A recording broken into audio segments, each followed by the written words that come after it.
See, it wasn't that bad. It's weird because I've been doing it. There you go. I've been doing this so long with like an intro of some sort, like a video or something. Yeah, yeah. And like we're literally just doing this like off the cuff. And Correct. In the business, they'd call it like on the fly, right? Fuck it, we'll do it live. Fuck you. Fuck it. We'll do it live. Well, we're calling it in the ring, kid. Why would you do that? That's a horrible idea. Why would you call it in the ring? So here's what I'm gonna say. So this podcast, this YouTube show, is courtesy of One Night Stand. You know us as the Heart Killer Chris Wilde, ZachTheRipper.com, Zach the Ripper Comics, Zach the Ripper Connor. You also know us as the Sopran'Bros, Patreon.com/Sopran'Bros. Yeah. But this is One Night Stand because this is where we get to talk about anything we want, unfiltered, uncensored, to all of you that are out there working the nightlife. This is not a podcast or a show that we're going to put out at 9, 10 o'clock in the morning for all the idiots to listen to. This is for all of you guys. This is Shotgun Saturday Night. Oh my God. This is. We're talking Marlena's tits. Yes, old school Shotgun Saturday Night in the nightclub. People are drinking. They're not even there for wrestling. No, they don't care. They don't give a shit. They want tits, don't care. They want ass. They want the child fucking coffee mug. But yeah, this is like you said. This is. I just saw that. That's cool. I'm drinking them. I have this guy. Oh, nice. You're one of those guys, huh? And I'm also one of these guys. Oh, damn! I wish I had the I wish I would have had the sound effect. Bleep, bleep, bleep. Mr. Just the Tip. That's Mr. Just the Tip. But this is, and if you notice, like, this is Christmas, so we're very enthusiastic about Christmas. This is a Christmas special of sorts. Absolutely. I mean, you got to love Christmas time, right? Like, yep, that'll get us demonetized. I don't. No. This is some custom shit. Okay, I've been doing this for a little while. Okay, Chris Wilde, custom DJ, DJ Christmas. DJ Sticks is out there somewhere. I guess that's a true statement. He might be watching, but yeah, this is like me and you are you more than me. And by the way, the blue tongue. What is that from? Did you blow a Smurf? No. So while I was waiting for everything to set up, I had 3 candy canes. One was red, one was white, one was blue. All 3 of them were Airheads flavored. Absolutely tremendous. Cannot recommend them enough.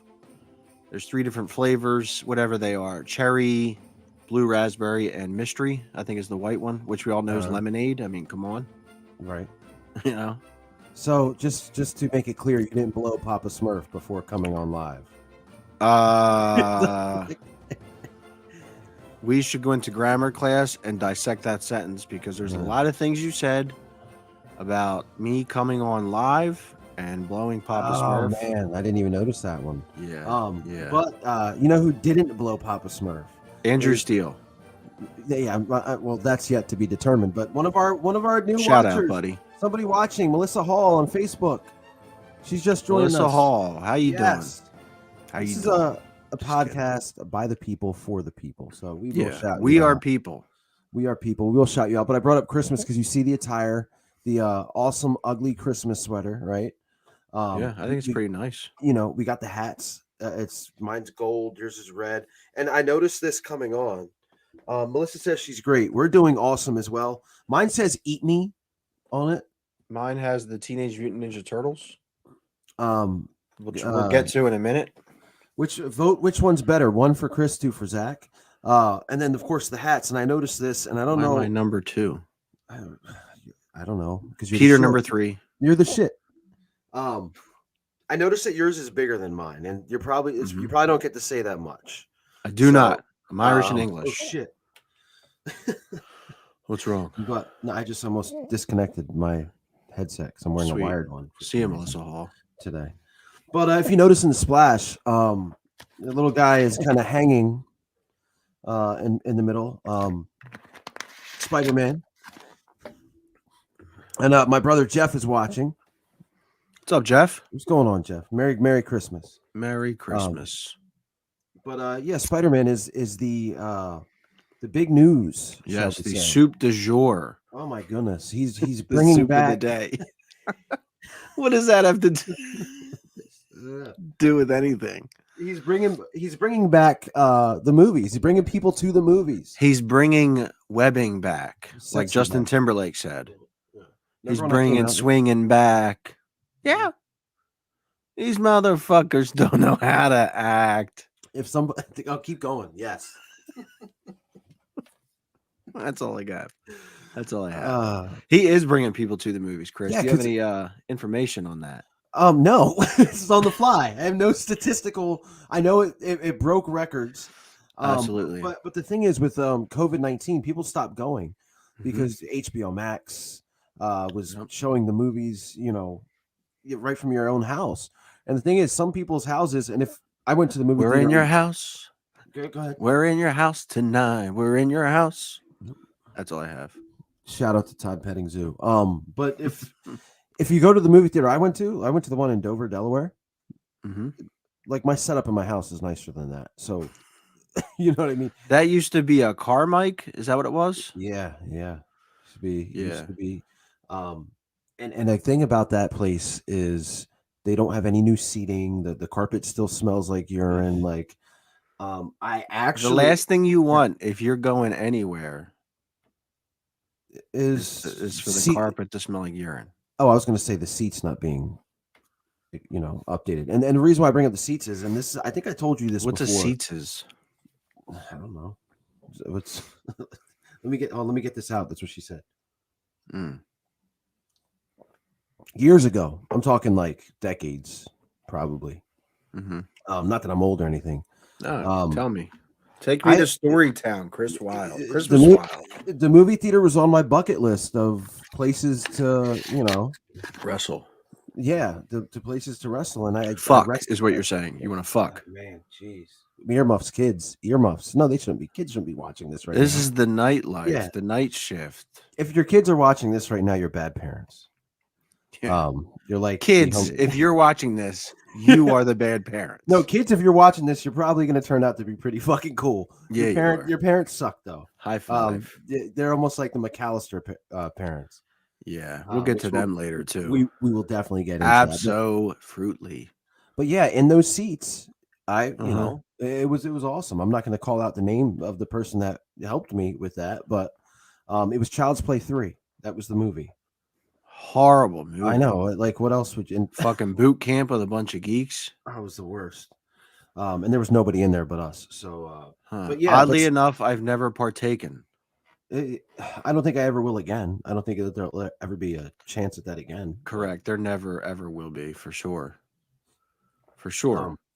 When we talk about Spider-Man No Way Home, and this just from the trailer and a lot of the rumors and speculation, I was looking forward to this movie. What were the rumors and speculation that were in your head going into the movie? So who was going to be in it, right? So and you're better with Zach Ripper Comics. You're better to talk about this than me. But so Sony had the rights to the Spider-Man movie, correct? Correct. Yeah. And then Marvel/Disney, or actually Disney bought it back. They're like paying for the usage of him. Okay, so Sony gets a rights fee and their name on the movie. Marvel DC or Marvel MCU Disney gets kind of all the money. You know what I mean? So what that did is opened up a whole new universe now. Yeah. Right? Correct. And by the way, guys, spoilers there's going to be spoilers. So if you don't want to hear it, if you don't want to be spoiled, what do you say? 10 minutes. Scotty Astro is now watching. Scotty Astro, baby. That's Merry Christmas from One Night Stand, my friend. How's your leg? Man, he's one of the best. He's one of the best dudes I've been in the ring with. Very, very underrated talent. Man. He's phenomenal. You can ask him. I've tried to get him out of retirement. Awesome. For about 12 years now. And who knows where he's watching this from? He could be in Mexico. He probably is celebrating his 74th birthday now, I think. Scotty Asher, 74 years young. Doesn't age. Good guy. He does not chest. Nice chest. Great chest. I've chopped the hell out of it time and time again. Scotty Astro retired me one time from Dynamite Championship Yeah. Wrestling under the guise of Blaine Hudson. Blaine Hudson. Great Yep. name. Great name. Great name. So the speculation in my mind was who now you heard Andrew Garfield, you heard Tobey Maguire. Like, are these guys going to be in the movie? Because these are the Spider-Men we grew up with. So let me ask you right there. You heard that. What was your initial thoughts once you heard there's a possibility they could be in this? Was stoked because nostalgia is such a big thing. I mean, and I was like, man, that's going to be fucking awesome because again, like the reboots and you always wonder what happened to the other stories, you know? Yeah, they never technically were finished. So it was again, it was such a it was just like wow, and just to have three of them and to see how they might interact. What were the villains going to be? Were there going to be other characters? You know, was Mary Jane from Toby's World going to be in? Like, hopefully not. And she, you know, she wasn't. Again, she looks like a foot. Her face looks like a foot. I got to be honest with you. I don't see anything wrong with Kristen Durst. That's not even her name. It's not? No, it's What's her name then? Kirsten Dunst. Oh, maybe I was listening to Limp Bizkit before I got on here. Jesus. Well, look, I'm sure there's a girl somewhere named Kristen Durst. Shout out to Kristen Durst. We got no issues with you here, sweetie. And she probably doesn't look like a foot. So no, she's probably hot. Probably, yeah. Kristen Durst. If you happen to be watching a one night stand late night podcast, if only you could fly. Okay, so this is it. But yeah, so, man, what about you? I heard the same rumors. I tried to stay away from all of the trailers, honestly. I think I saw one trailer, the first one twice, and I felt like there was some scenery that looked like some stuff might have been like edited out. Yeah. Which they've done in the past, like the Civil War trailer, they edited Spider-Man out. Yeah. And I was like, they got to be in it. And then, like, without even, like, I mean, with avoiding everything you could avoid, I still ended up hearing from people just fucking in the grocery store talking about how Tobey Maguire and Andrew Garfield were seen on set. Yep. And Doc Ock was seen on set. So at that point, I said, fuck it, I'm not watching anything else. I'm not reading anything else.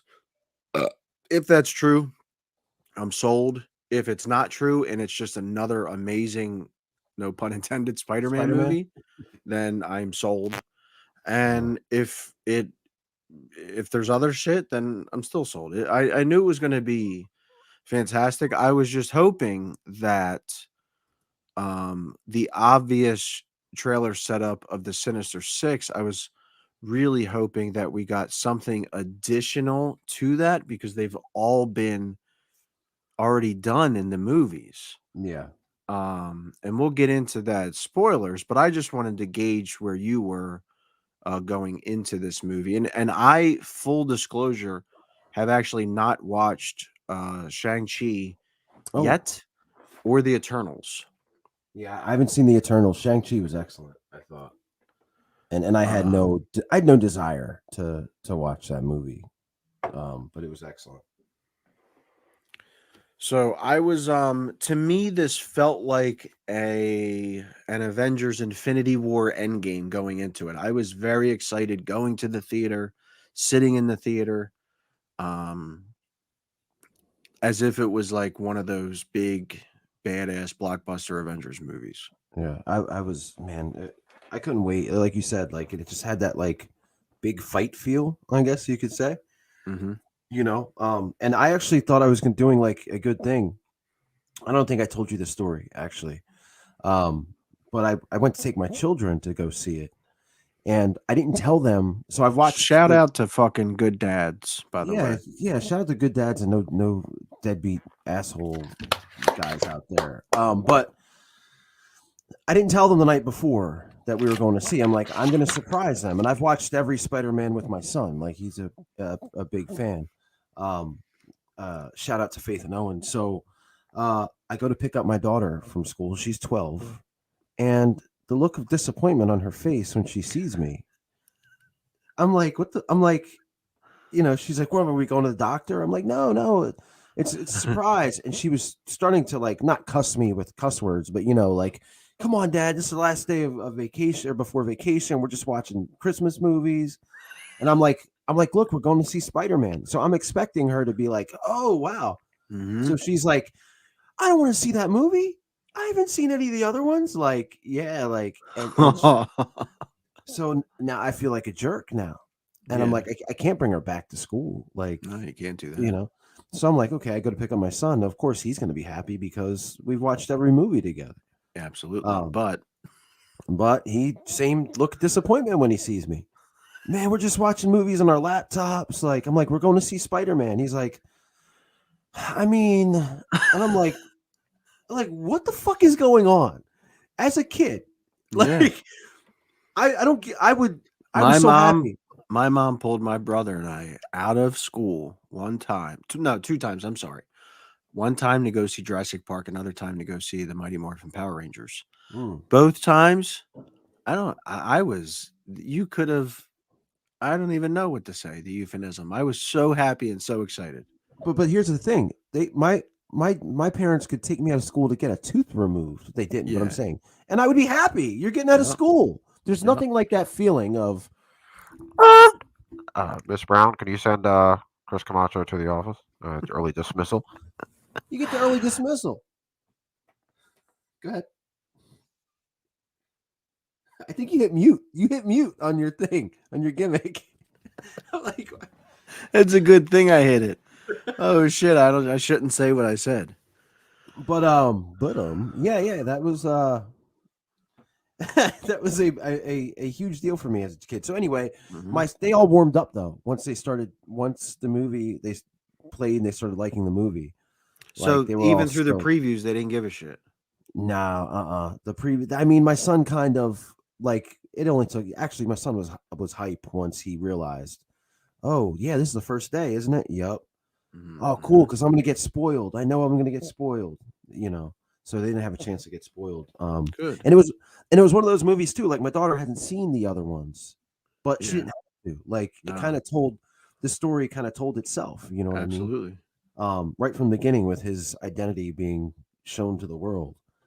Picks up right where Far From Home left off. Yep. Like literally right where that leaves off. And I mean, I will tell you, man. I said when I saw Far From Home, I told you and I told my brother when I walked out of that movie, actually, as I was still sitting in the theater after it was over, that was the most fun I had ever had in a movie theater, period. Oh, like wow. It was the most fun I've ever seen watching a movie or ever had watching a movie. And to me, Far From Home felt like a live action version of what the 1994 Spider-Man animated series was. This felt like more of that, but with like Avengers Endgame, the weight of Avengers Endgame at the end. You know what I mean? Yeah. It was such a fun ride, and right off the bat, like it's continuing just like a comic book would, you know, right from the previous movie, except Tom Holland looks to be about 27 pounds jacked compared to the previous film. It's a good thing they're getting him out of high school because he clearly doesn't look like he's in high school anymore. None of those kids do. Shout out to Ned on his fucking weight loss journey. Yeah, Dude's what about that? Yeah, over 100 pounds down. Absolutely, and I think he almost got the girl at the end. Yeah, I think I thought that was going to happen, but you're not the only one. You're not the only one. But these movies, they transcend too, and a quick it's probably not gonna be quick, but a story. And not when you say quick 9 times. Yeah, I know. Jesus Christ, that's Christmas. Can't do that. Jesus Christmas wild. Cheese and rice. So me and my son saw the last one, Far From Home. Right. Yeah. We're on our way back home. This is during the summertime. Yep. And we're talking about the movie, and I'm like, talking about how heroes have to do the right thing when someone's in trouble. You got to help them. That's what Spider-Man does. Blah blah blah. He sacrificed so much just to save these people, whatever. And I'm rolling up, driving home, and I see a car flipped upside down in a ditch, smoke coming from everything. and we're looking, and I'm like, Wow. fuck. You can't drive past it. I can't drive past. I'm just not that I would anyway, but especially now, like You're having explaining this, what heroes are. yeah, having this, it's just crazy. So we stopped the car, and him and I run out, and I'm like, just told him to stand back. There's a hurricane coming through, and yeah, there's a woman trapped in there, man. She couldn't get out. So, I did my best Bill Bixby impression and Lou Ferrigno. You did. And yeah, went in there and kind of saved the day before the car caught on fire. That actually made like news and everything, right? Yeah, it made news. Me and my son were in the paper. He's in his Spider-Man shirt because we went to Buffalo right. Wild Wings before we went home after the movie. That's right. And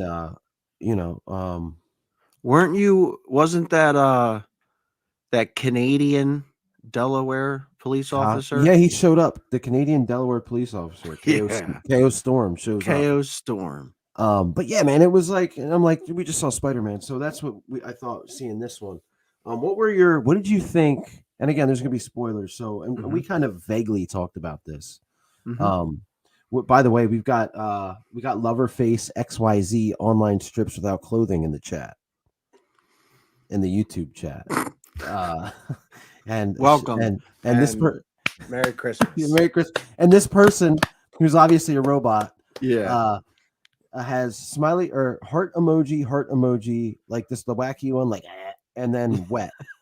Okay. So they're loving. Thanks for that wet. Yeah. There you go.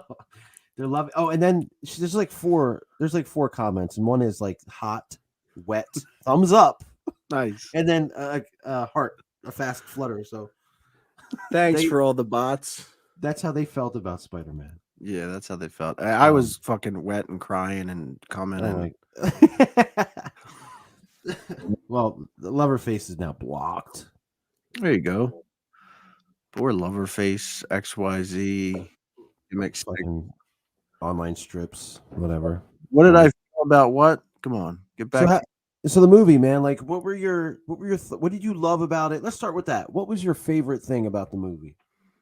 Favorite part? My favorite thing about the movie is different from my favorite part. All right, let's go with favorite part first. Favorite part. My buddy Gonzo is watching. Gonzo from the not the Muppet, the Mexican. I don't know who that is. Gonzo. Department of Corrections. He does the dirty work with me. Thank you. First line. Absolutely. First fucking line. And you know what? Also, part of that night shift, My boy can't hold his liquor though. It's weird. Liquor, I barely know her. I love you for that. I think your internet too, by the way, is like doing some like hokey pokey type shit. Is it? Looks fantastic on my end. Does it really? Yeah. Nice. Do I look weird on Nah, you look good. Nope. Oh shit. Take this fucking so let's go. Favorite part of the movie is once the Spider-Men realize, okay, we've never worked with somebody before. Yeah. So they're like, let's follow, Peter 1, 2, and 3, which was a funny part with Andrew Garfield, and let's follow each other's lead. And as soon as they do that, you see the awesome visuals of like 3 different Spider-Men flying into the night in front of the moon. They're catapulting each other with using each other's web, and they just start kicking ass, and it's like, fuck yes. Yeah. This is what I always wanted. If I had to have multiverses and multiple Spider-Men, this is what I want. Yeah, I agree. That was great. My favorite part was, and again, man, like at times I can be a little hopeless romantic type dude. Mm-hmm. And this one, and it really got me because someone in the crowd after it was over went, "Oh," and I was like, "It was." So Andrew Garfield can't save Gwen Stacy in his movie, and she dies. Famous Spider-Man storyline. So in this one, MJ, who's not Mary Jane, by the way, she's what, Michelle Jones? Is that correct? Her? Yeah, Miss Jones. Michelle Shout Jones Watson. shout out to Zendaya too. Like, Incredible. oh my god, I love her series Euphoria on HBO. She's Never awesome heard in of it. that. She's addicted. She's a drug addict as a kid. Mhm. It's a great series anyway. But she's falling. You see, and you saw this in the trailer, and you see Tom Holland Spider-Man go to save her. He can't because the Goblin takes him out of the equation, and then Andrew Garfield ends up saving her. I got goosebumps just thinking about it, dude, because it's awesome because he rights the wrong, you know? Yeah. And he's crying. Yeah, he's holding her because like he got to he watched the love of his life die. And he's just getting to save another Spider-Man. And there's got to be some kind of connection there. But and he says, "Are you okay?" Yeah. And she says, "Yeah." Are you? Yeah. Oh, dude. That was my favorite part of the movie. I was like, because it was just perfect. Mm-hmm. Before I watched the movie, I watched like people explain the trailer, like do like a 30-minute, like let me explain the trailer type shit. Okay. And everyone was like, no, it's not going to be Andrew Garfield because the glove that's going to reach is Tom Holland's Spider-Man's glove, not Andrew Garfield's. I thought it was Andrew's in the trailer. Nah, I guess it's the Tom Holland one has it's different. I don't know, but the producer said fuck you on that, even though they messed up with the lizard getting punched in the trailer. But anyway, yeah, that was my favorite part, man. I can't think of anything. And I mean, there was a lot of good parts, like you said. Yeah, the interaction between the three was just great. It was like I would watch a sitcom. Yeah, with those guys just hanging out, like Three's Company, but Spider-Man, like Friends. Like add a couple chicks in there, and it would be great. And I just thought it was awesome, man. And you can definitely tell that production and whoever wrote the movie absolutely hated The Amazing Spider-Man with Andrew Garfield. They hated those movies. He got his ass healed throughout the entire thing. Like, yeah, even to the point where he's like, I guess I'm kind of lame. Like, I fought a guy in a rhino costume. a Russian guy in a rhino costume. And then Tobey Maguire is going, no, you're amazing. You're like, they're kind of just he's Amazing Spider-Man. Yeah, Tobey Maguire, look, man, this guy, he looked. I told you, he kind of looked like if my dick was a person. Yeah, I mean, like Tobey Maguire. I've went on record in the past and said if my dick was a person, it would be Bill Murray from Kingpin. You have, and you said that if yours was a person, that it would be Tobey Maguire from Spider-Man: No Way Home. I'd have to agree. Just all bright-eyed and fucking bushy-tailed. Yeah, look like it. Man, it just looks older than it is, I guess, or I don't know. I loved him though. I loved that they were real weirded out by his cum webs. Yeah. Which I mean, we all had these conversations. Like, why does it come out of his body? Yeah, how's it made? Where's it come from? Like, oh, and you talk about an awkward moment in the theater when Tom Holland asks Tobey Maguire, I mean, does it shoot out any other places? Like, I'm like looking at my kid, like, please don't ask me what he meant by that. But yeah, I mean, it was just perfect, man. Like, you can't. The acting was superb. What did you think about Tom Holland's performance overall? I think this is the first time, at least I can think of, that we saw a Tom Holland performance that is going to be the beginning of Tom Holland as like the next Tom Hanks, the next Jack Nicholson, the next Leonardo DiCaprio. Like, he absolutely fucking nailed it, killed it, had me believing, was giving me goosebumps. And he's just a kid. Like, I agree with everything you said except for all the actors. And I'll explain why in a minute. All right, I'll see you. I mean, you can talk. No, so the reason why I think unfortunately for him, and it's going to be really hard. That's what she said. But he's always going to be Spider-Man. You look at him like he's in a new movie, Far Cry. Is it Far Cry? What is it? Uncharted. Uncharted. I'm watching this trailer before the Spider-Man movie, and I'm like waiting, like when is he going to get in the spider suit? Like it's I Peter think Parker. no, I think he'll be able to climb out of it. Honestly, I mean, I hope so for his sake because I like him, but I'm just like yeah. he's did such a good job that he's never. Hmm. I don't know if he can be anything else but Spider-Man. I thought it was the first time we saw him as Spider-Man where he had to act. Like he Yeah. had to act. Like he showed so many emotions throughout it, especially Aunt May dying. Again, spoilers, she dies. Let's go And into it, man. and oh yeah. So how did you feel about that? Like So when she got first off going into the movie, I wasn't expecting it because I didn't know, but I mean the assumption was there we were getting the return of Tobey Maguire and Andrew Garfield along with the villains returning. So I yeah, didn't even think we were gonna get something big beyond that. Um and she gets hit with, the goblin's gimmick. I forget what it's called. I don't know what And it's called either. she goes down, and I didn't think she was gonna die in that moment.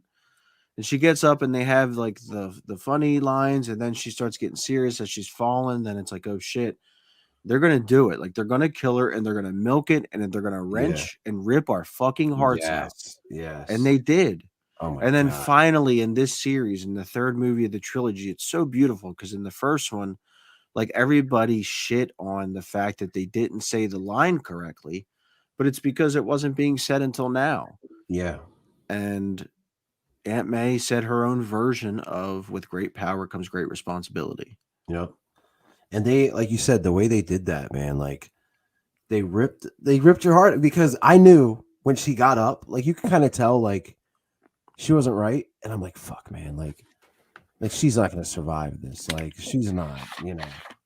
And then for her to, once she said the line, I knew I was like, she's dead, like because Uncle Ben said that.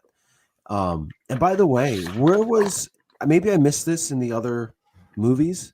Where was Uncle Ben in this universe? Like where?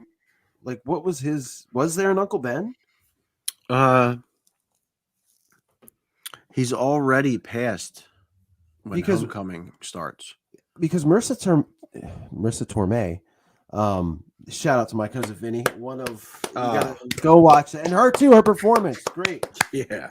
But like, she is pretty young. It seems like in the movie, so he would have to be Uncle Ben. The Aunt May's in the comics and in the other movies was like an old She's fucking hag. 97 years old, about as old as Scotty Astro.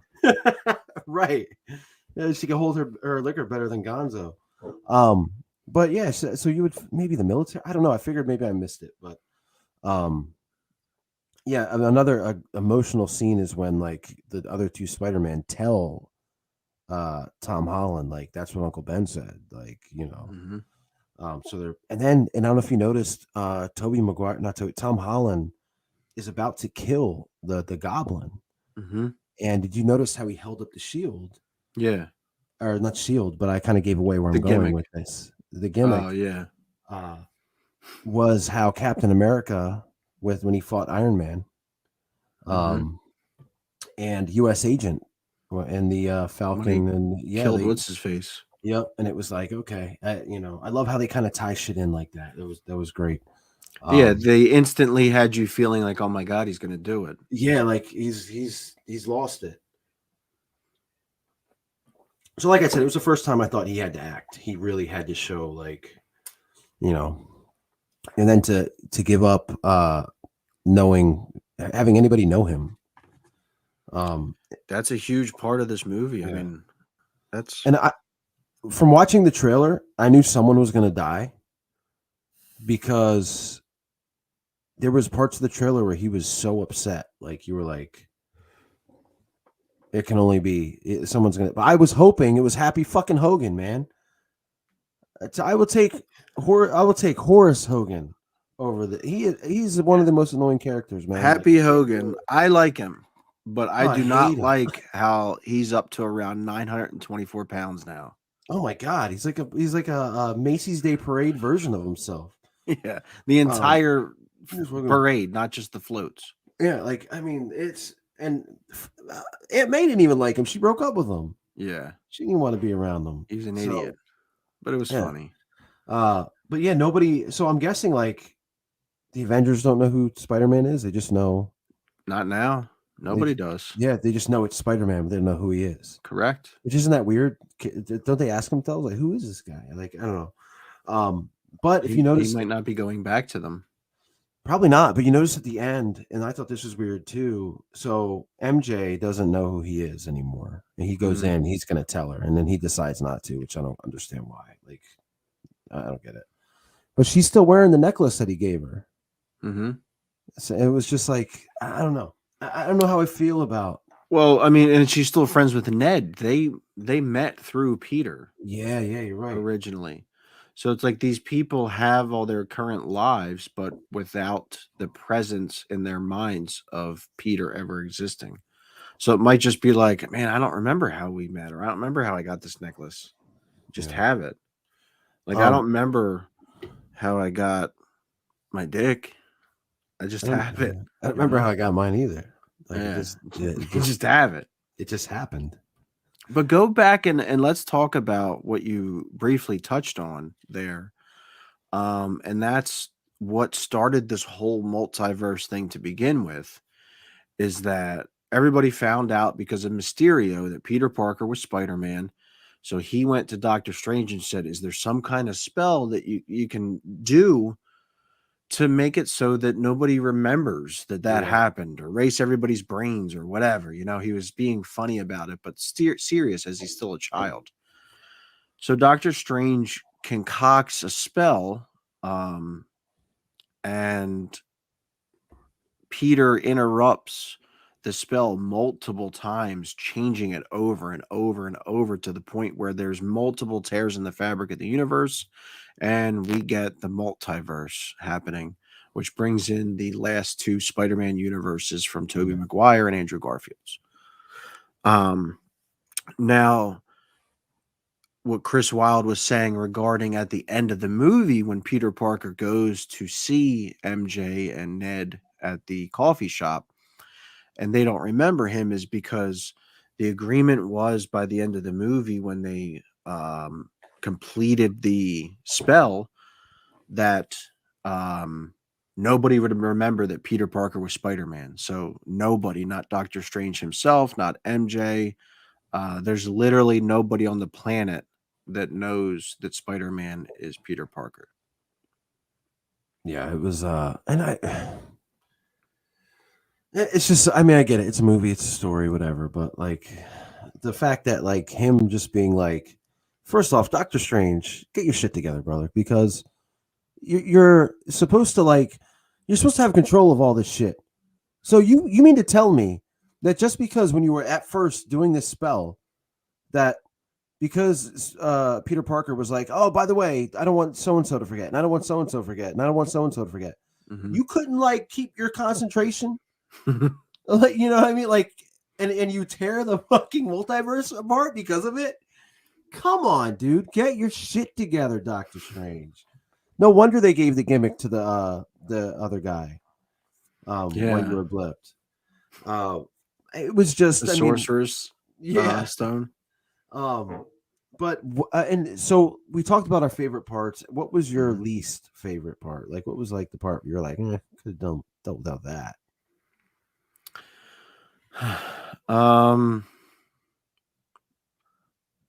I mean, I kind of have to go with the post-credit scene. Which one? Both. If I'm being honest, yeah. Oh my god. If I'm being honest, I'm gonna go with both. Oh my god. Yeah. I'm stunned. Yep. Holy shit. So we'll go into what I'm talking about, and it's also some spoilers for the post-credit scenes. The first being the second post-credit scene, which was nothing but an elongated trailer for Doctor Strange 2. Yeah, I could know about that too. Yeah.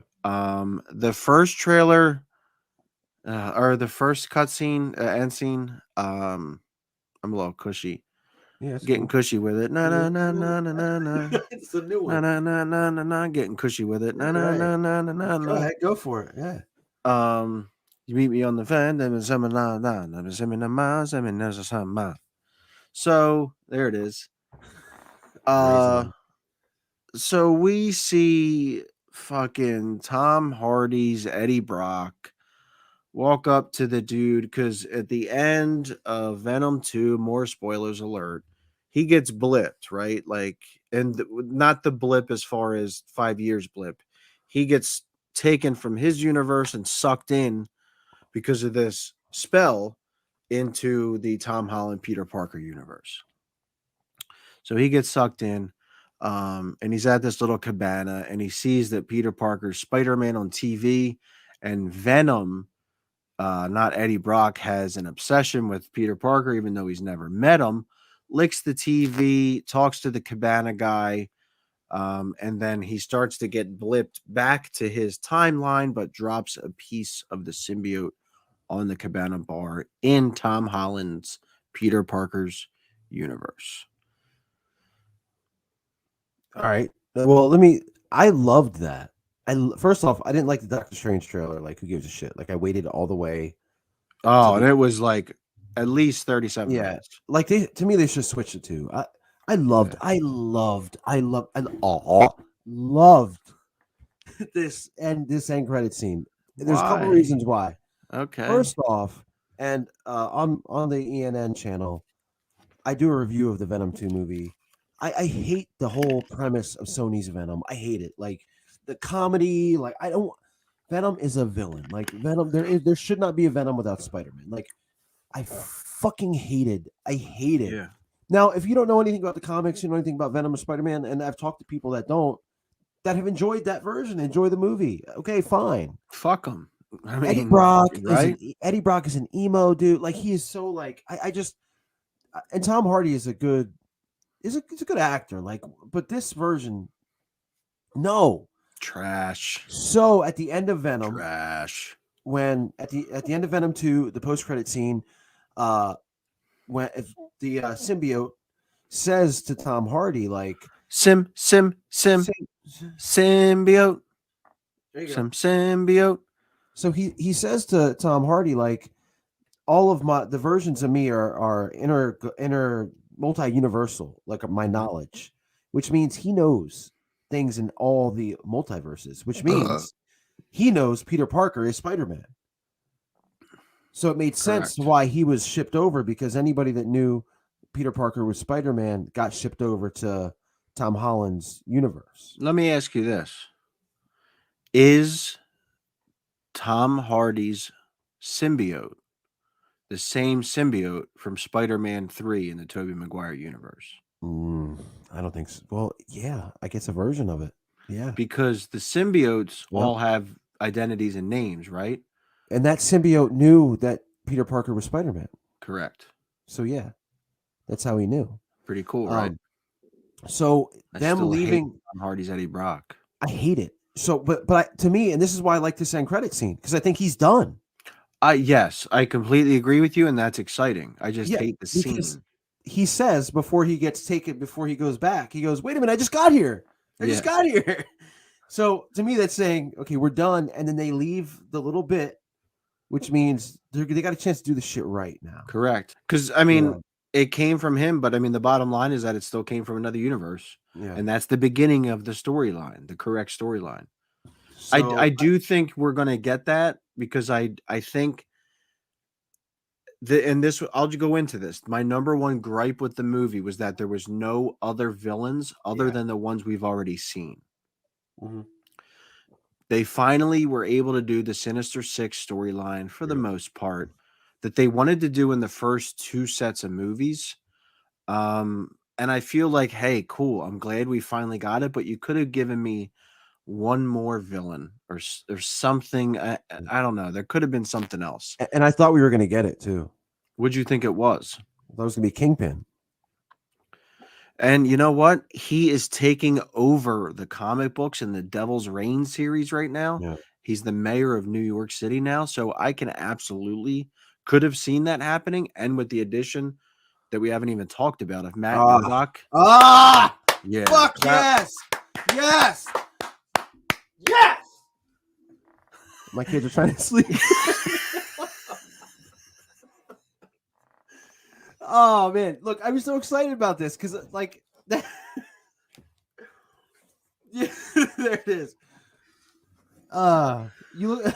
You look like Santa Claus for a minute. when you I did am that. Santa Claus, back But- from the dead. That Daredevil series was so good, man. Yes. Oh, it was so good on Netflix. And when Netflix got rid of all these great series, because Marvel's owned by Disney, I was very disappointed. And when Matt Murdock shows up to give some legal advice, and I was like, I didn't. That's one of the things that didn't leak out for me. Yeah, so at the end of Far From Home, I remember turning to my brother and my mom, whom I was there with, and I said, "There's only one. Like, he's gonna need a lawyer at some point, right, to get out of this mess where it's about his identity." And I said, "I hope it's Matt Murdock." And this was at the time I think the purchase had just happened, or the whole Netflix thing was dying because of Disney Plus. And I mean, we got it. We got fucking what's his name? Charlie Cox, Charlie Murphy. I was gonna say Charlie Huth, but isn't that a singer? Charlie Puth. Oh yeah, that's what I was thinking. Yeah, he's a singer / dick dancer. Oh man, but I mean, just another thing that was great about the movie, Matt Murdock. So let's go. Let's fucking go. Let's fucking go. Let's get the Punisher in there too. Let's fucking do this. Yeah, he's coming. I don't give a fuck about the Defenders. So I thought there could have been another villain. I love that they were like very true to Green Goblin here. His outfit was tremendous. Like they got to the actual Green Goblin outfit. Willem Dafoe absolutely fucking killed it. Great performance by this guy who doesn't age. Another Blaine Hudson. Not another Blaine Hudson, 79 and a half years old. That's how old he is? Blaine Hudson is. Oh, I thought Willem Dafoe. Well, he's got to be up there too, right? Yeah, Willem Dafoe's up there. Did you know that this guy only signed on to reprise this character if he could do his own stunts? All right, get the hell out of here. 100% legit. That motherfucker, every scene you saw that motherfucker getting thrown around and pounded and flown away on his gimmick. That was him. So like suicide by stunts. Yeah, like I think he's like, motherfucker, I went in on this shit. You know? Yeah. He started it. Yeah. Him and the X-Men. What is that rap song you always say? About starting this shit? First I gotta No. Then I gotta what you think? No, never mind. I'm the one that started what you know this about that? Huh? Huh? Chat, what's that song I always sing? So, by the way, Sandman, and you told me this, and I didn't really realize it, brother. He was CGI'd because, brother, the regular guy was dead, right? Like I was wrong. Actor? I was Oh, you way were? wrong. Yeah, I was way wrong. Oh, he's alive. Yeah, he's alive. Holy shit! Thomas Hayden Church, I think his name is. Yeah, so I was way wrong. A little behind baseball here. We had talked after the movie, and Zach told me that this guy was dead. I thought he was. So he killed him. Zach killed him. And he looked CGI'd like they took his actual footage from Spider-Man 3 and just reversed it. And the lizard guy, they didn't show him till. And his footage looked like it was the same footage from Amazing Spider-Man. Like they did a little Olivia action. Lord, take me now. Patreon.com/Sopran'Bros. We will have our next episode coming up, but every great series has a mid-season like finale. During the holidays.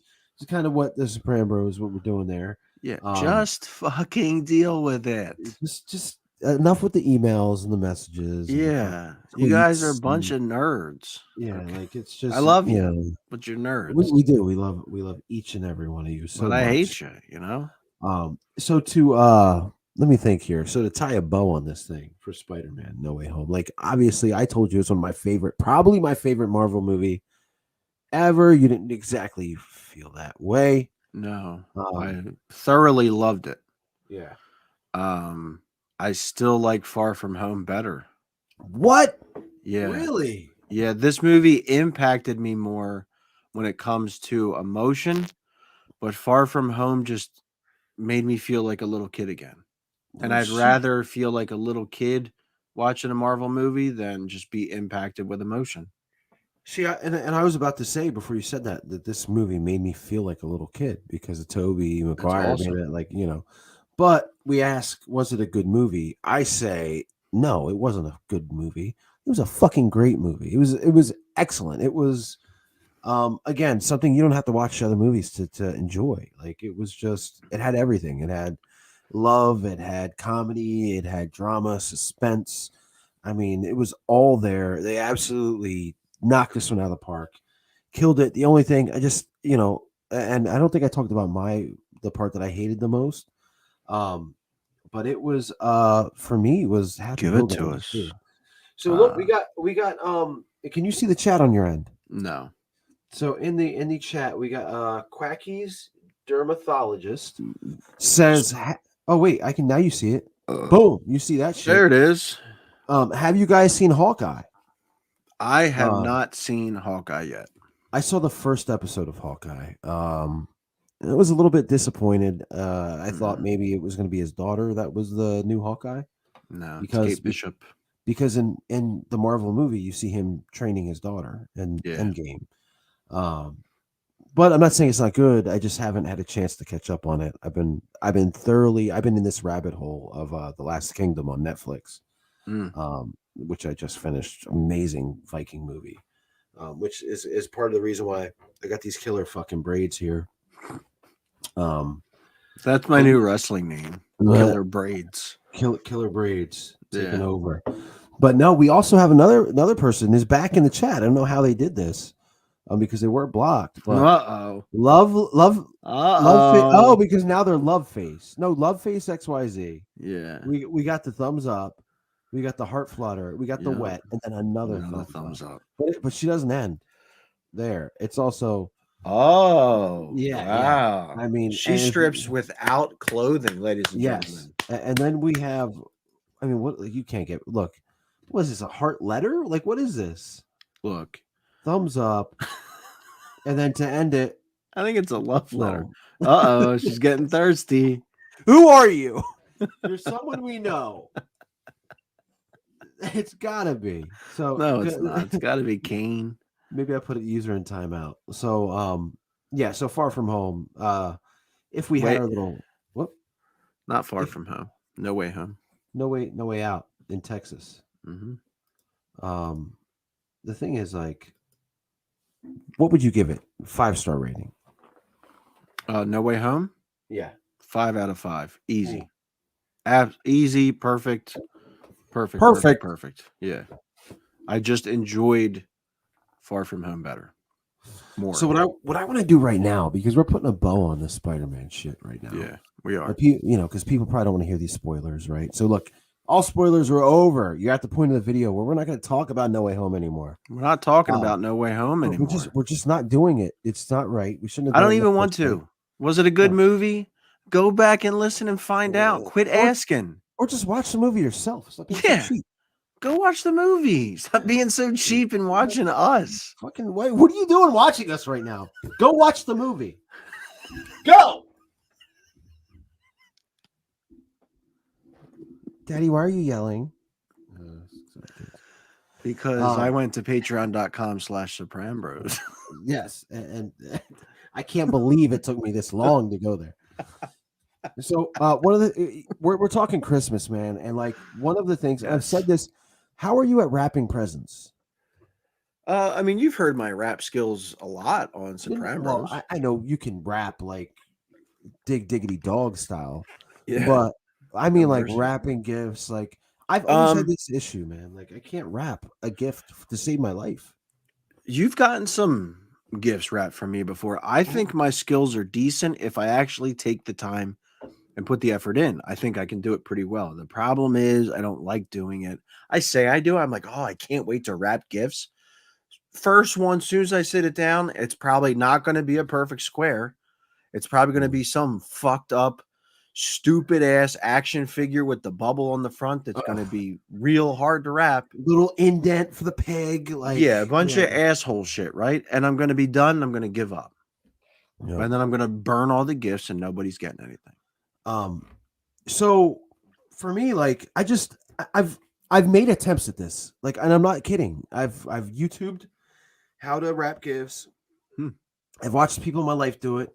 I've watched my mom do it. I've made serious attempts because I always have to have people do it for me, and it sucks. I'm a Yeah, that's grown what ass she said. man. Exactly. I'm a grown ass man that has to have people do their gifts for me. Like I used to have, ex girlfriends or whatever, like wrap my shit for me. Um, and it sucks. And I wonder if other people have this. If anybody's watching right now, rather live, or if you're watching this on a replay, let me know. Am I the only one that sucks at wrapping gifts? It is such a I can do shit in the wrestling ring. I can do all sorts of crazy things. I'm one of the most entertaining people I know. But when it comes to something simple, I mean, like wrapping a gift, you're easily at least number 2, number 1 on my list as far as entertaining. I get the coolest tattoos. Yep. But when you got the newest tattoos, I know. Yeah, but when it comes to wrapping a gift, I can't do it. And I've said this before on this channel. Like it's one of the most anxiety-driven things for me, coming when it comes to birthdays, when it comes to Christmas. Like if I give you a gift and it's perfectly wrapped, I didn't wrap it. All right, Good to know. It didn't happen. And what I did was and the reason why I bring this up is I've said this before on this stream. I've said this to people I know, and I figure what better time than to show people that I'm not full of shit. Like I'm serious. I can't wrap a gift. So what I did earlier in the day before we came on live here was I had a gift that I needed to be wrapped, and I said, I'm gonna just take a video of this shit to show people that I really don't know what I'm doing. But I tried so hard to make this right. And I think I did a better job than I thought I did. Wasn't that like a Ghostface Killer song? Yeah, I tried so hard. Wait, I don't want to fuck up my singing voice because people know it's like an angel. Yeah, you have like top one of top 40 hits, and I haven't went through the motions proper of training. Yeah. We'll get back to it. Let's get back to that. People that know singing know like you have to do some warm-ups to get your voice exercises. Right. So I don't. You gotta exercise. If you're not exercising, you're not living. Yeah, and That's what I always say. It takes me a good 15 minutes to get warm. Like Greg Valentine. Hashtag lapsed. Me. Okay. So what I want to do right now, and this you get this from this channel and ZachTheRipper.com and Zach the Ripper Comics on YouTube. Like sometimes you get some shit that like you weren't expecting, So I'm gonna show you my rapping skills here on this Christmas special. Of here on this Christmas ASMR special. Here we go. So like I said, I just don't know how to wrap gifts. And this isn't a joke. I've YouTubed, I've done everything I could, and it just doesn't connect with me. So I'm gonna prove it. And look, maybe I might get it right, and maybe I'm just maybe I love your this wrapping is a non-issue. But choice. Either way, I'm gonna try to wrap this gift here. First off, I see the box is a little wonky. So I've got a bunch of tape. This is just stuff I think might work. This is a big roll of tape. It is a big roll. I think so. I think I can use this to get the box to fit better. So great form. I know. I thought so too. Yeah. Nice and tapered. Get it? And I'm not doing this to be funny. Like that's what I think works. So now it stays. All right. This is a fresh roll of wrapping paper. I like the squeezing indentations of the whole roll. Oh, see that? Like, why does it do that? Okay, so I think this would be the best way.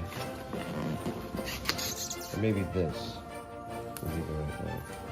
I think right in the middle. Definitely the coolest tattoos. Yeah, I mean, I think what they said was you have to be like, so maybe like that. There you go. I think that's probably right. So, which means I have to cut here. I like that sturdy karate chop. What kind of laugh did I just do? I saw people use a pencil to make markings, but I don't think I need that. Listen to this remix happening. If you stumble on this video, this is not a how-to. Like, I mean, I think I'm getting it right so far. This isn't horrible. This is All not. right, so now I want to take the long ends. Can you imagine somebody watching this? Like, Maybe. You should put it up. How not to wrap Christmas gifts. All right, and I'm gonna use some tape. I'm gonna use a smaller tape. fresh too, boy. And I'm always in a hurry too, so. Uh-oh. See this. Cease and desist. I had that See, like, tape it won't hanging from my stay- chin. Okay. All right, and my dog is drinking because every time that I do videos and he sees me, he's got to drink and make noise. It's ridiculous. Here we go. Tape on the end or on the edge. That looks good. Now here's where like, I guess I gotta fold this. So, see, I don't maybe like that. Oh, Instead of trying God. to rip. See what I mean? Like this is where I get there. That's fine. It's like you're packing meat. And guys, I'm not like doing this to be funny. Like this is where I get stuck. You're Like packing meat. actually, that's pretty good, I think, compared to the agree. ones I used to do before. So now I just agree. gotta. Got ahead of yourself in that. Oh man, I'm so excited. All right. So I mean, What? You pulled it out. There you go. I just don't want it to rip, because I'm gonna get really mad. You're crushing the box. There's a little bubble there, but.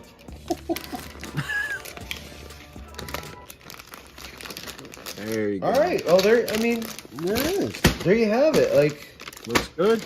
I know it's not right, but I mean, I think it's Who pretty says? good. I know it's That's not pretty good right, to me. Like I want to Yeah. open but it. this is what I got. You should So, open it. Do you have it on you? I've been talking about this. Open there it it up. is. That's my rapping skills. Chris Wild rapping skills. All right, Faith. How did I do? You were holding the camera. I told you not to help me. So how did I do with this gift? Because it looks pretty good, right? I don't know. I think you did like a 6 out of 10. The one part that really bothered me Dude, that's was pretty the, high. the ends. Because usually when you wrap, you like make a triangle and fold over, That and is you a were kind of triangle. like. That is a triangle. It's just a bigger triangle. But like from the front view, it looks pretty good. You heard it there is, here like first. a little bit of a bubble, but it's all right. edit it right there. It was mainly this You don't part have to that be bothered nice. me. Just what is it? Do you think it's good or not? I mean, if it's from this angle, it's good.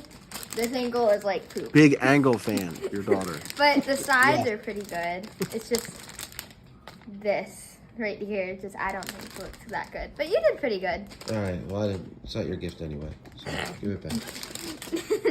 Dude, out. 6 out of 10, that's money. Yeah, well, because she knows where the money comes from, so That's that's, why true. she gave me that high. That's true. But yeah, guys, I mean, anybody that has the problems I have, like, and I was doing that, like, that's how I really. That's probably why I spent so Yeah. much money on wrapping paper, right? Yeah, you wasted a lot. The one thing I'll give you credit on, do you remember what Pam Beasley said to Roy on The Office about how to wrap presents? No, please. She said after they broke up, she said, if you're using more than 3 pieces of tape, you're doing it wrong. And I'll be damned. I think I saw 3 pieces of tape. I think I Chris saw Wild. 3. Shout out to Pammy Beasley. Shout out to Pam Pam Beasley. Oh my God, we love you here. Please. Pam, please, just anything. Come on, give us a call, block us, delete us, Yeah. cease and desist. Whatever we can do to get you to do those things. Your face was frozen for a minute. I heard voices. but Nice. Your face was, and I think that's because of this. Jerk off Oh. ADV. Wet girls are here. Oh shit. Oh man. You know what? Let's get over there to loveface.xyz. Jerk off adventures. Wet girls are here. Now, something I want to go into, Chris Wild, Christmas Wild. Yes. A topic that you brought up recently on your channel. Fuck yes. We're on Top 5 Christmas movies, right? Yep. So what I would like to do, if you could, is tell everybody your top 5 Christmas movies. Well, why even tell you? Let me just show you the whole 20-minute video right now. Just kidding. It's not gonna happen. If you want to see, you can check it out on the channel. But yeah, top 5 for me. Let's start with number 5. And I struggle with Let's do. this. You know what, Chris? Let's do this to add some suspense, so you don't just completely blow your video view. You give me your number 5, and then I'll give you my number 5, which you have not heard yet, and the people have not heard yet. All right. Fair enough. And we'll count down together. I think this countdown deserves some music. Yeah, we need some countdown Oh music. fuck! That looks real cool, Chris.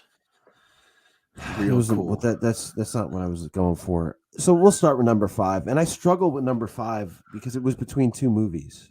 Okay. There was one movie I really think needed to make the list, and again, it was my list.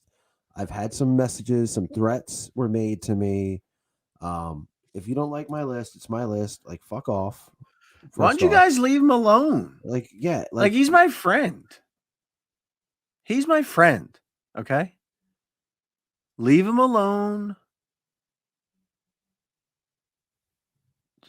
I was waiting for a little bit more there. But no, like, why don't you give me time to act? You know, you like talking about Tom Holland. Give me time. Yeah, to mature. I knew you were about to start crying. That's why. I was. Tapping into some of those Matt Stryker memories. Shout out to Matt Stryker. I don't know what he's doing. I don't think he's doing anything anymore. So yeah, it's my. I mean, I don't care about like You Love a Christmas Story. Like, okay, I get it. Miracle on 34th Street. Like, I understand. Like, what's the one with the pink bunny and the fucking? I'm gonna shoot your eye out. Die Hard. With the gun. Die Hard. Yeah, you're right. That's Die Hard. Oh, that didn't make the list, but it's my list. So yeah, number 5 for me was between. Family and wait, Man. real quick. What? You know who's going to have the biggest issue with this list? Mike Mondo. No, Mike Mondo. Mm-hmm. So why don't we give Mike Mondo a shout out? Mike Mondo, Mikey, shout out, Mikey, for you, my friend. I love you. I love you. Mikey from the Spirit Squad, former opponent of the Heart Killer Chris Wilde. I did beat you, right? Did I win that, or did he? I mean, we can just say you did. Oh, I didn't win for real. Really? Did I? I don't remember. I don't remember, dude. I don't remember either. The fuck am I remembering your career for? I beat you. I know that. Once. Or twice. I don't know. So yeah, number 5 on this list again. Nicolas Cage and Family Man. I really wanted him to make this list. That movie was so fucking good, dude. And I love like alternate reality. Yeah, like, do you remember that? Did you ever see it? Yeah, I saw it. Yeah, like, so he's like this arrogant, like cocky dude, rich, has no family, goes into a convenience store. Falcon is an angel, and like basically makes it so when Nicolas Cage wakes up, he wakes up like still with his ex-girlfriend. They got kids, and at first he hates it, and then he starts to love them and whatever, and then I think it was like a year, maybe not, I don't know, I don't remember, but at one point he's got to go back, and I thought it was a year, like to next Christmas. Yeah, and he doesn't want to because like he's in love with his family now, and he at the end he like. I'm not gonna give spoilers, but whatever. But I thought it should have made the list. But I'm in love with a family. But to me, they want it, they need it, they know it. Go ahead. But to me, in order to make the list, it had to be something that I watch like every Christmas, and I just don't watch Family Man every Christmas. So number 5 to me was Gremlins. Okay, Gremlins. That's respectable. But a lot of people go, "Well, Chris, how could there be a Christmas movie? It's a Christmas movie." Fucking. And I said this. I was talking to somebody last night, and I said, "Fucking." I said. It's a Christmas movie because the whole premise, Gizmo was a Christmas gift. Mm-hmm. Right there. End of story. Gizmo was a Christmas gift. Yes. Yep. There's Christmas lights everywhere. There's snow everywhere. There's Christmas music. Yep. Normally, and look, bad things happen. Were people murdered? Yeah. Okay. You know what? That happens on Christmas. Yeah. Was it? Yeah. Look, listen, guys. Did I feel bad about it? No. No, you didn't. Because the guy didn't pay attention to the rules. That's the world we live in. when you don't follow the rules, bad shit happens. Yeah. I They didn't ask follow you the to rules. click on this podcast. I didn't ask you to watch this. Nobody wants you to watch this. Anyhow, for those of you that are watching. For those of you that are watching. So Gremlins, good choice, Yes. man. And We- I we- and we- honestly, and we I did. do We- agree we it's had- a Christmas movie. We had this conversation about the Gremlins. Who were you talking to last night, Chris? To Miss Nicole Carmen. We were talking about the Gremlins, and because to me, it's a Christmas movie. Mm. Like you can't. But anyway, so yes, they die. People die, right? Like It happens. it happens. Guess what? Ebenezer Scrooge, when he gets the fucking ghosts of Christmas past, they're ghosts. They're dead. Think about how horrifying that is. Yeah, we got chains on them and shit. So we're doing this. So that's my number 5. Your number 5. Are we? So Am I going through my whole list? No. Chris Okay. Wilde's number 5 was Gremlins. Great choice, respectable choice, absolutely a Christmas movie. I think it belongs on a maybe top 15 list. Yep. It doesn't break my top 5 though. Number 5 for me is going to be Wow. a little gem starring Sinbad. And I think you know where we're going with this part, Dookie. Along with Arnold Schwarzenegger, it's Jingle my All the God. Way. Put the Ultraman. cookie down. Wow. Yeah, Turbo Man, that's fantastic awesome. little film. It's a chase movie. It's like Terminator 2, but if John Connor was a doll. That's kind of weird as I say it out loud. But great little holiday film. I think it's criminally underrated. And that's my number 5. Go see it if you haven't seen it. It's a sleeper. I don't think I would ever see anything with Sinbad in it, but okay. You've never seen it. No, I maybe bits and pieces, dude. Yeah, bits and pieces, like when it's on TV. But it's like, and I'm an Uncle Arnie guy. Yeah.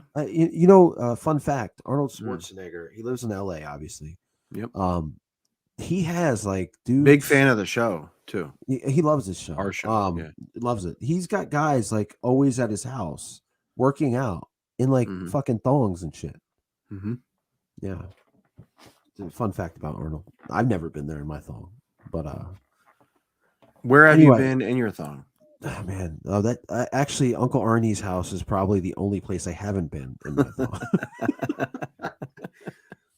Number four, the motherfucking countdown. I went with, and I was like, man, I gotta think about this list again. The Santa Claus. Fantastic movie. I mean, I'll Tim tell you, Allen- it's on my list. It's not number 4 though, but it's on my list. Tim Allen, you suave, Yeah, sexy motherfucker. You. sexy motherfucker, Tim Allen. Tim Allen was the dad everybody wanted, right? Everybody wanted him.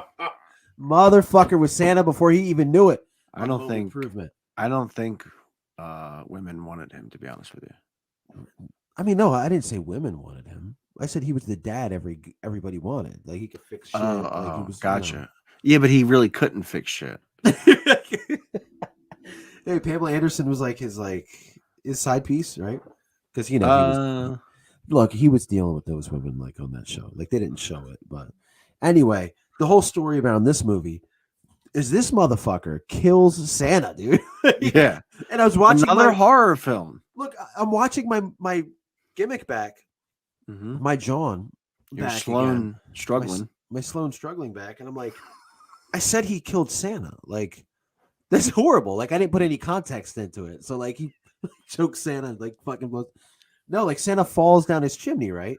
And breaks his neck and dies. Which is No, he insane. falls off the roof. Oh, there you go. Yeah. Either way, it's He's he terrible. looks up there, he yells at him, and Santa's like, whoa, like Crash Bandicoot. Whoa, whoa. And he goes off the deep end into the, grass.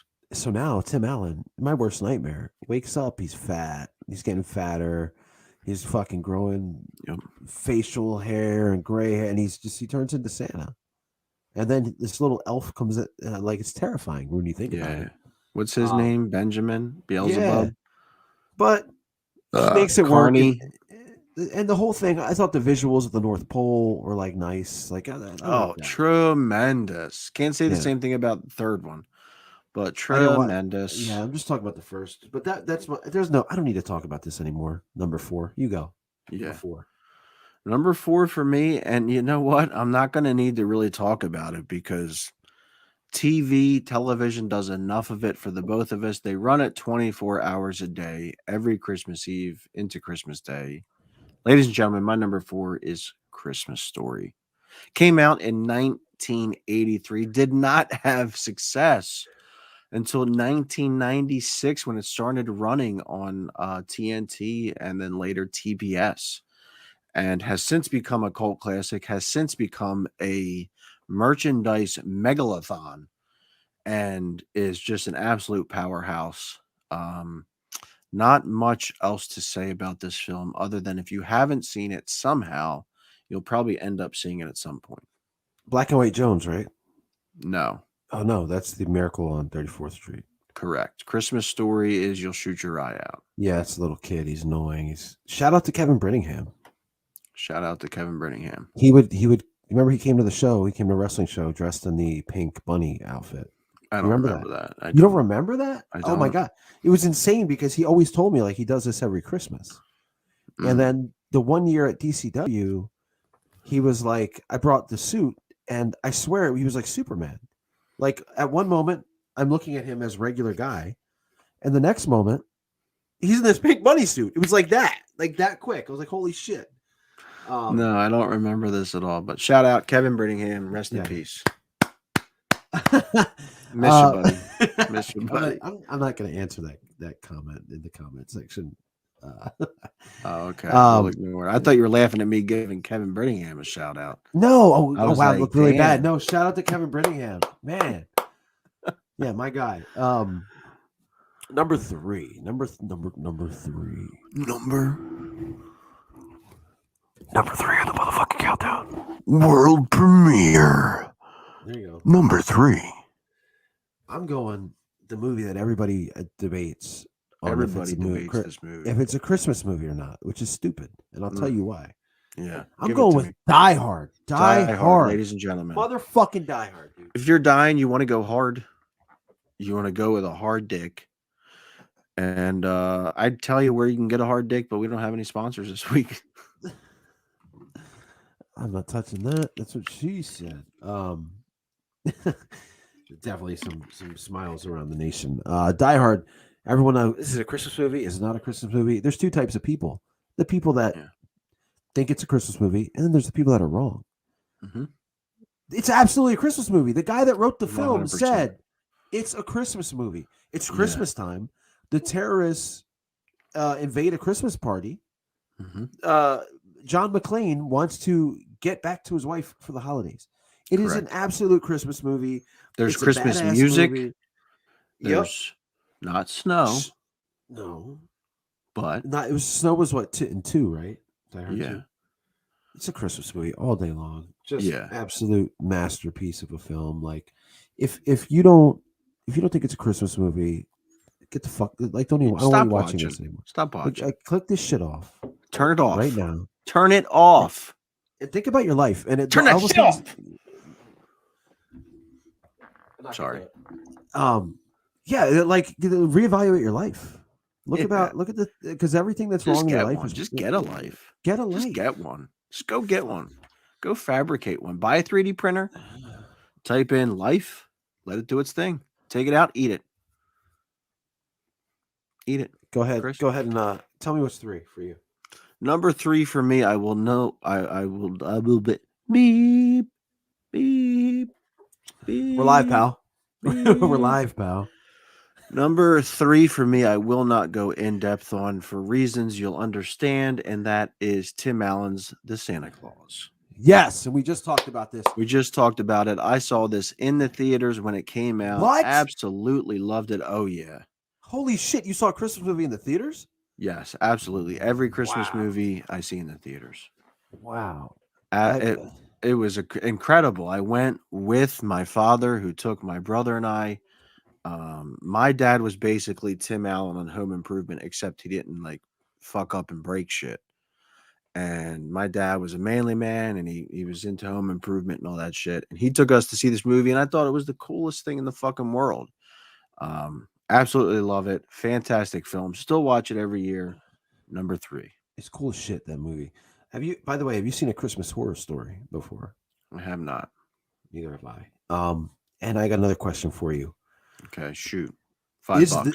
Is this man Tim Allen? Let's see. There's 3 The man in the Christmas suit. Or the Oh. Christmas suit. What the fuck? Santa suit. in the Santa suit. Yes, Is it? That's That's Tim Tim Allen. Allen. We met Tim Allen, guys. we met Tim Allen. Like it or not. That's Yeah. why we're so shocked. We're like, if you don't like it, then Yeah. fuck off. we met Tim Allen, and it was the greatest day of my life. Yep. Look how shocked we were. I We broke were. my arm. I was so excited. Yeah, you. I fell I running. grabbed my arm and was like, Yep.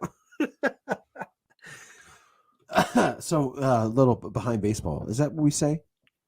What do they say? inside baseball. Oh yeah, inside baseball. Yeah. So we've got so many pictures with Santa. That was So but many I- pictures. I can't find a lot of them because they're in the web. They're um, buried within the web. But I was just messing around with this one in the colors and the edit, Yeah. and I accidentally uploaded this one instead of the true color one. But yeah, Tim This one's Allen. fantastic. Tim Allen, stop calling me. You get Stop- the stop texting Tim. me. Stop calling him. Yeah, stop texting. Knock send it, me- like, yeah, Get a life, bro. yeah. Okay. Seriously. You're literally 10 minutes ago. Yeah, I mean, 10 minutes just ago. Fucking stop it. I liked your movie. All right. Fuck. That was the deal. Can you go next, Chris, and just Number past 2? this? Are we at number 2? I'm at number 2 already. number 2? You're at number 2. Oh, it's exciting. Number 2 is a lot of people's number 1. Okay. But for me, this is just man, it was like 1 and 1A, but this is number 2. Will Ferrell and Elf. Mm, I don't you guys say anything. what a film. What a film. Oh, what an awesome movie that I thought was going to be shit. Mm-hmm. Like when it came out, I was like, "Oh, this is going to be terrible." I think I saw it in the theaters actually. There was a phase in my life where I was like in the movies all the time. I think I saw this one there. But Will Ferrell, being a grown up that's at the North Pole, he thinks he's an elf, Oh, yeah. and so they're finally like, "You got to get the fuck out of here!" Like you get the and he's going to find his dad. I mean, it's a masterpiece of a movie. It is. How excited he was when Santa came to the mall. He gets first off. First of all, you sons of bitches that can't get jobs. You sons of bitches, all of you. You Look at perfectly healthy. What are you watching this video for? Go to sleep and get up and go get a job. The X in the fucking corner. Shut it down. But if a guy that Jesus. was an elf his whole life goes to New York City for Mhm. 2 days and gets a job in a department store, Yeah. and you can't get a job, As an elf, he went in there just being himself. just be and the moral of the story: be yourself, guys. You'll get an elf, you'll get a piece of ass. Oh, yeah. You'll One be that can going- yeah. sing like we do, Oh, like man. Christmas Wild and TheRipperZC. And again, if my vocals were warm, I would do my whole look, guys. My inside baseball. My whole intent was to come here and carol a little bit, it was. Yeah. but He actually loves the name Carol because he loves to carol on live streams in 2021 so much. I love to sing. It's a. He's good at it. He's good I'm at it. very good at it. Like He's you know, very good at it. Baby, it's cold outside. Ooh, Chris, pull Oh, back. shit, Just pull yeah. back on it a little bit. We're gonna have Loverface in here again. Loverface will be back with that wet mark. By the way, what is Vark Tech? Is that I- like Stark Tech? Stark Yeah. Gallagher Tanny. Yeah. Good old Gallagher Tanny. You're not familiar with his work on YouTube? That thumbnail, that default icon doesn't do it for you. The G. Yo, what up, G? What up, G? Gallagher Tanny. What up, Gallagher Tanny? Baby, it's cold outside. Uh-oh. He's warming up. It It's your might be number- getting cold out, but he's warming up. It might be cold out, but these vocals aren't cold. Exactly. Number 2. What's your number 2? It's got to be one of the two I'm thinking of. So I will say that the movie you just said is your number 2 is my number 6. Fucking what? Yeah. The fuck? Yep. Wow. And So why we're number on it, two- number 7? Number 7, Don't. Batman Returns. But number Okay. 2. All right. Number 2, this is a movie I wasn't allowed to watch as a kid. Huh. And I saw it anyhow. As soon as I saw the intro, it was animated. I was like, what is this? But can I ask you what Saul is? You saw it, like Better Call Saul? No, like we had the VHS and I saw Oh, it. you saw it. Yes. And I was like, wow. Oh man, he threw that one right the fuck back at me. Fucking fastball. I couldn't. Inside fastball. Yes. So I'm at I think it was Thanksgiving dinner at my aunt's on my father's side. And we go in the living room after dinner's done. This is back in the late 80s, early 90s. Everybody had cable and everybody was fucking, everybody had money. So, and if you didn't have money, then that's not my fault. That's not Chris's fault. It's not my fault either. I didn't Yeah, do it's it. not his fault. Tim Look, Allen. I didn't have money. I Fucking ate Tim Allen. I ate syrup sandwiches some nights. Yeah, syrup sandwiches. And if we ran out of syrup, we used toothpaste. True story. And I just lost my train of thought. Because that fucked you up right there. It did. Yeah, like it made your heart hurt a little bit. So you saw the intro that yes. was animated. The intro is animated. I was like, I gotta watch this. So all the adults are drinking out in the kitchen and in the other room, and they're doing their thing. So I'm alone in the living room, and I'm watching. And that movie is National Lampoon's Christmas Vacation. Oh, you know what? Honorable mention to that for me. Yes. It comes on, and like you get past the awesome animated intro and the great music. It's not zero. Minister, not Christmas.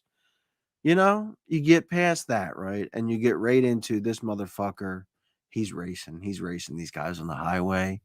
He goes off the road and he crashes the vehicle. And then you're in the mall and you're seeing hot chicks that aren't actually hot when you look back, but they look hot back then. Oh, it's just one thing after another. The cussing, it's so creative.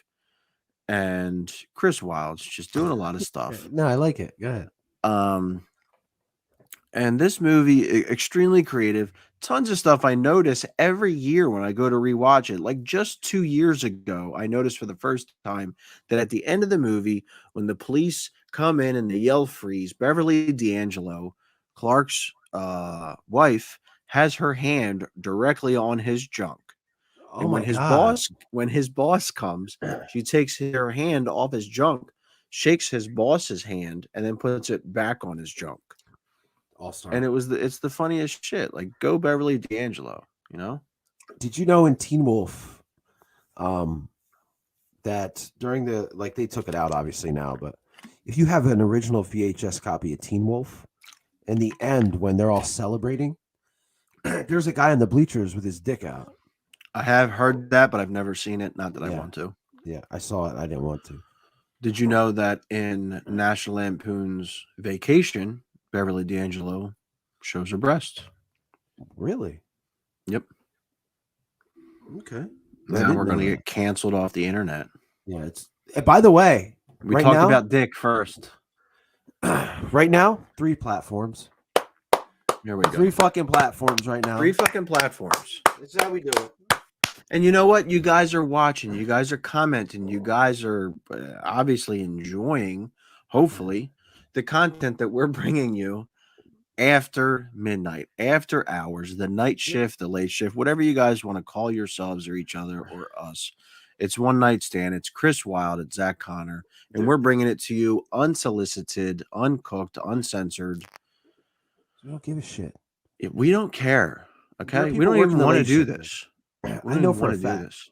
What? there are people working the late shift right now watching. Yeah, There are police officers in their car right now yeah. watching. And you're watching us. Why are you watching us? Yeah. Because we're entertaining. There are crimes being committed that are going unnoticed because we're on Mhm. the air right now. There's crimes being committed because of us being on the air right now. I mean, Think it's, about that. How's that feel? it's People are committing crimes because of us right now. because This we're is on your the air. fault. Yep. This is your fault. It's you wanted it. You got it. Chris, number one. Number one for me. This is a no-brainer, and I really hope it's your number one. Hip hip hooray for Christmas vacation. The story of the worst parents that the nation has ever seen. Chris, I am going to tag in just like we did as one night stand. Come in, I pick up your mess, clean house, absolutely own the ring like I always did. And I come in here and I'm going to say, Chris, we have the exact same number one. Fuck yes. They raised the worst parents ever. Because of what they did. This guy grew up to be a heroin addict. Yeah. Because of them. Because of them, one of them's dead. One of the parents is dead. Yeah, he's gone. Because of himself from this movie. Yeah, Sopranos alum. This guy, the Kevin McAllister, not Kevin. What's the guy's Peter name? McAllister. Peter father. The father. Peter McAllister. He gets a gambling addiction. Yeah. Piece of shit. He has to sell people out to a mob boss. And that's not our fault. Don't come on our channel. I didn't do that.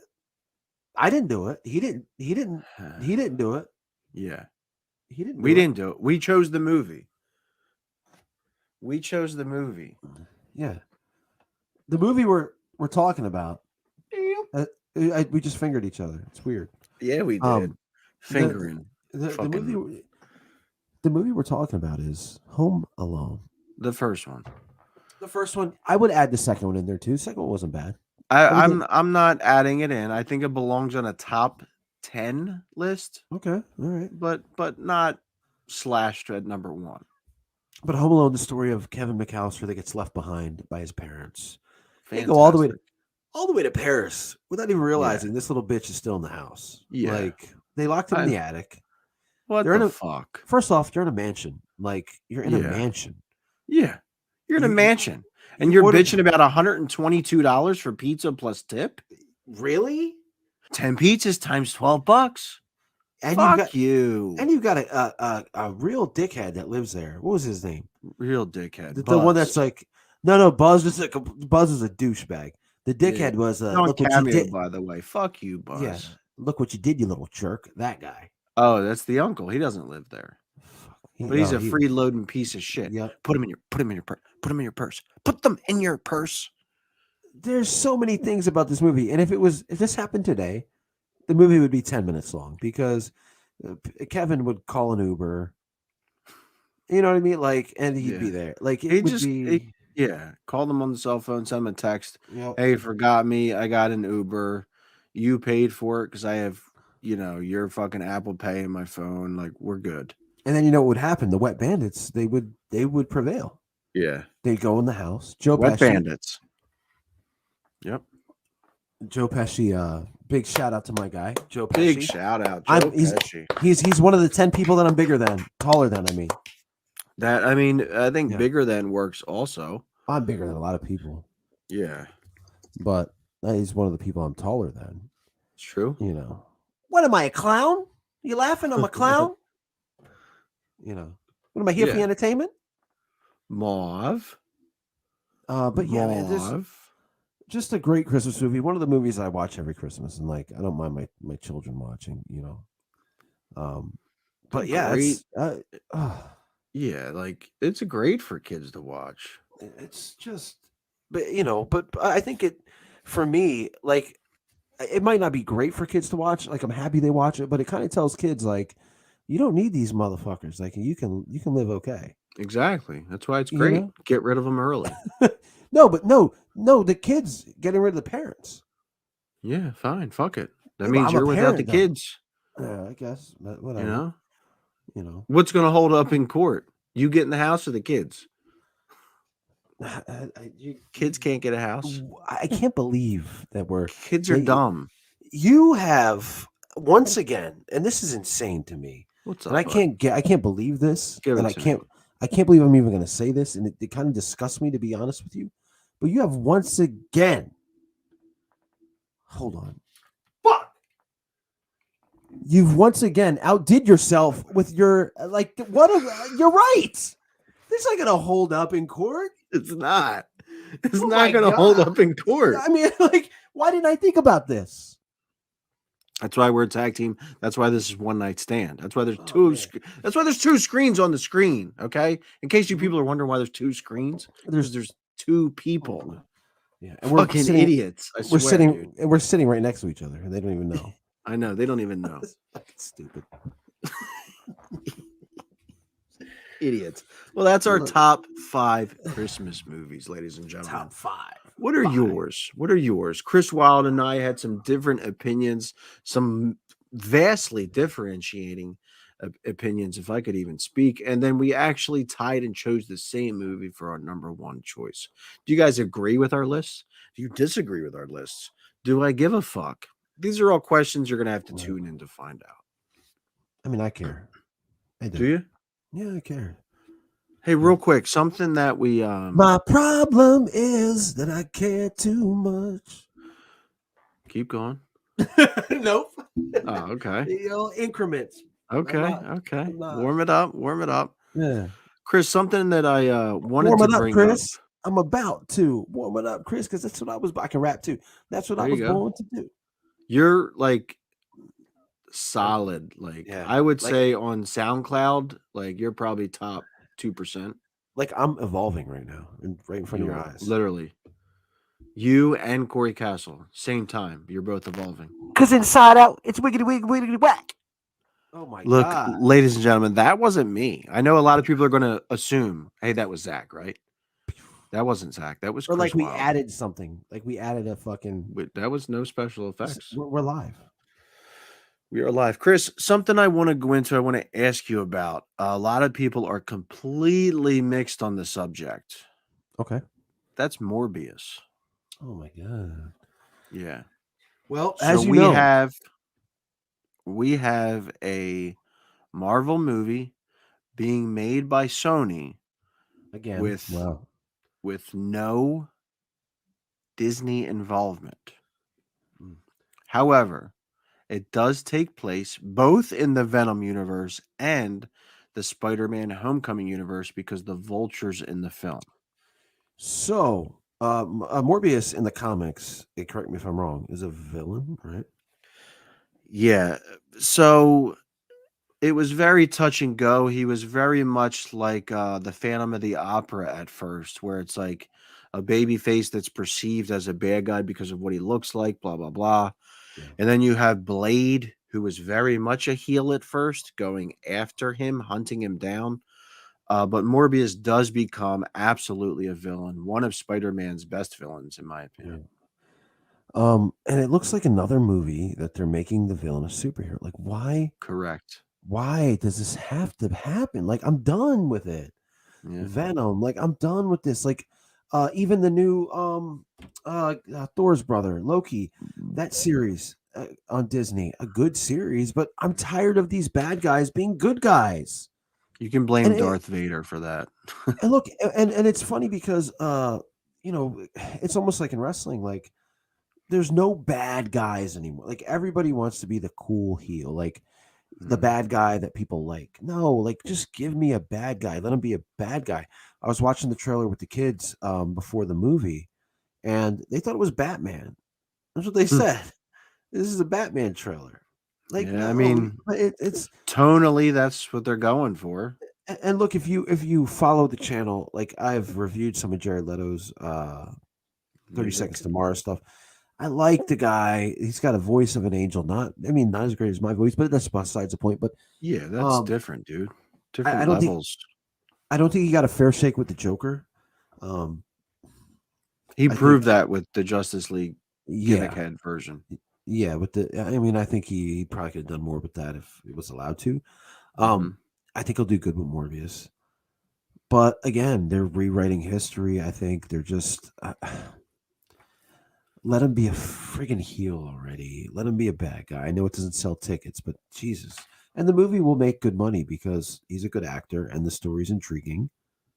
It's not something I'm going to watch in the theaters. I'll tell you that much. See, I will because I am an AMC A-list Stubbs. Oh, you're one of those premiere. guys. Yes. So you're one of the guys where I'm in line. Look, this is bullshit. And at the end of this, Oh, yeah. pod, we're gonna have our rant section, the things we want to rant about. And I've got a rant, but this isn't the rant that I'm gonna go with. But I just want to get this off my chest. That's what she said. First off, I'm in line waiting for popcorn. I got 2 kids that when you have children, they're not the most patient people in the world, and neither am I, because my inner child shines at the movies. It comes out, and there's this separate line, and this stub member that just got there. I've been waiting for 15 minutes. Gets in this little motherfucking line and butts right ahead of me. And gets. What the fuck is that? Are you serious? Like that's part of your membership? Yeah. Yes. Like what? Like I want to kill you now. Like I want to do bodily harm to you because I've been waiting. I've been tempering these kids. Oh, we're next, guys. We're next. Don't worry. We're next. We're next. No, we're not, motherfucking next. No, because here comes this nerd with a fucking comic book cover on his T-shirt. Yep. Right, and he's got his wallet about to fall out of his back pocket, and he's got his stupid glasses. Right, and his hair's all fucked up because he doesn't care about personal hygiene. And he smells like a new car that's not new anymore. I'm done. I'm done. But here I gotta stand. I gotta stand in line because I don't pay the $3. Like give them discounts. That's fine. Give them discounts. Give them first dibs at tickets. But you're gonna tell them, look, you can get butt in front of these guys. Are you kidding me? Do you know what I've done? So, in my opinion, there should be 2 different people waiting on each line.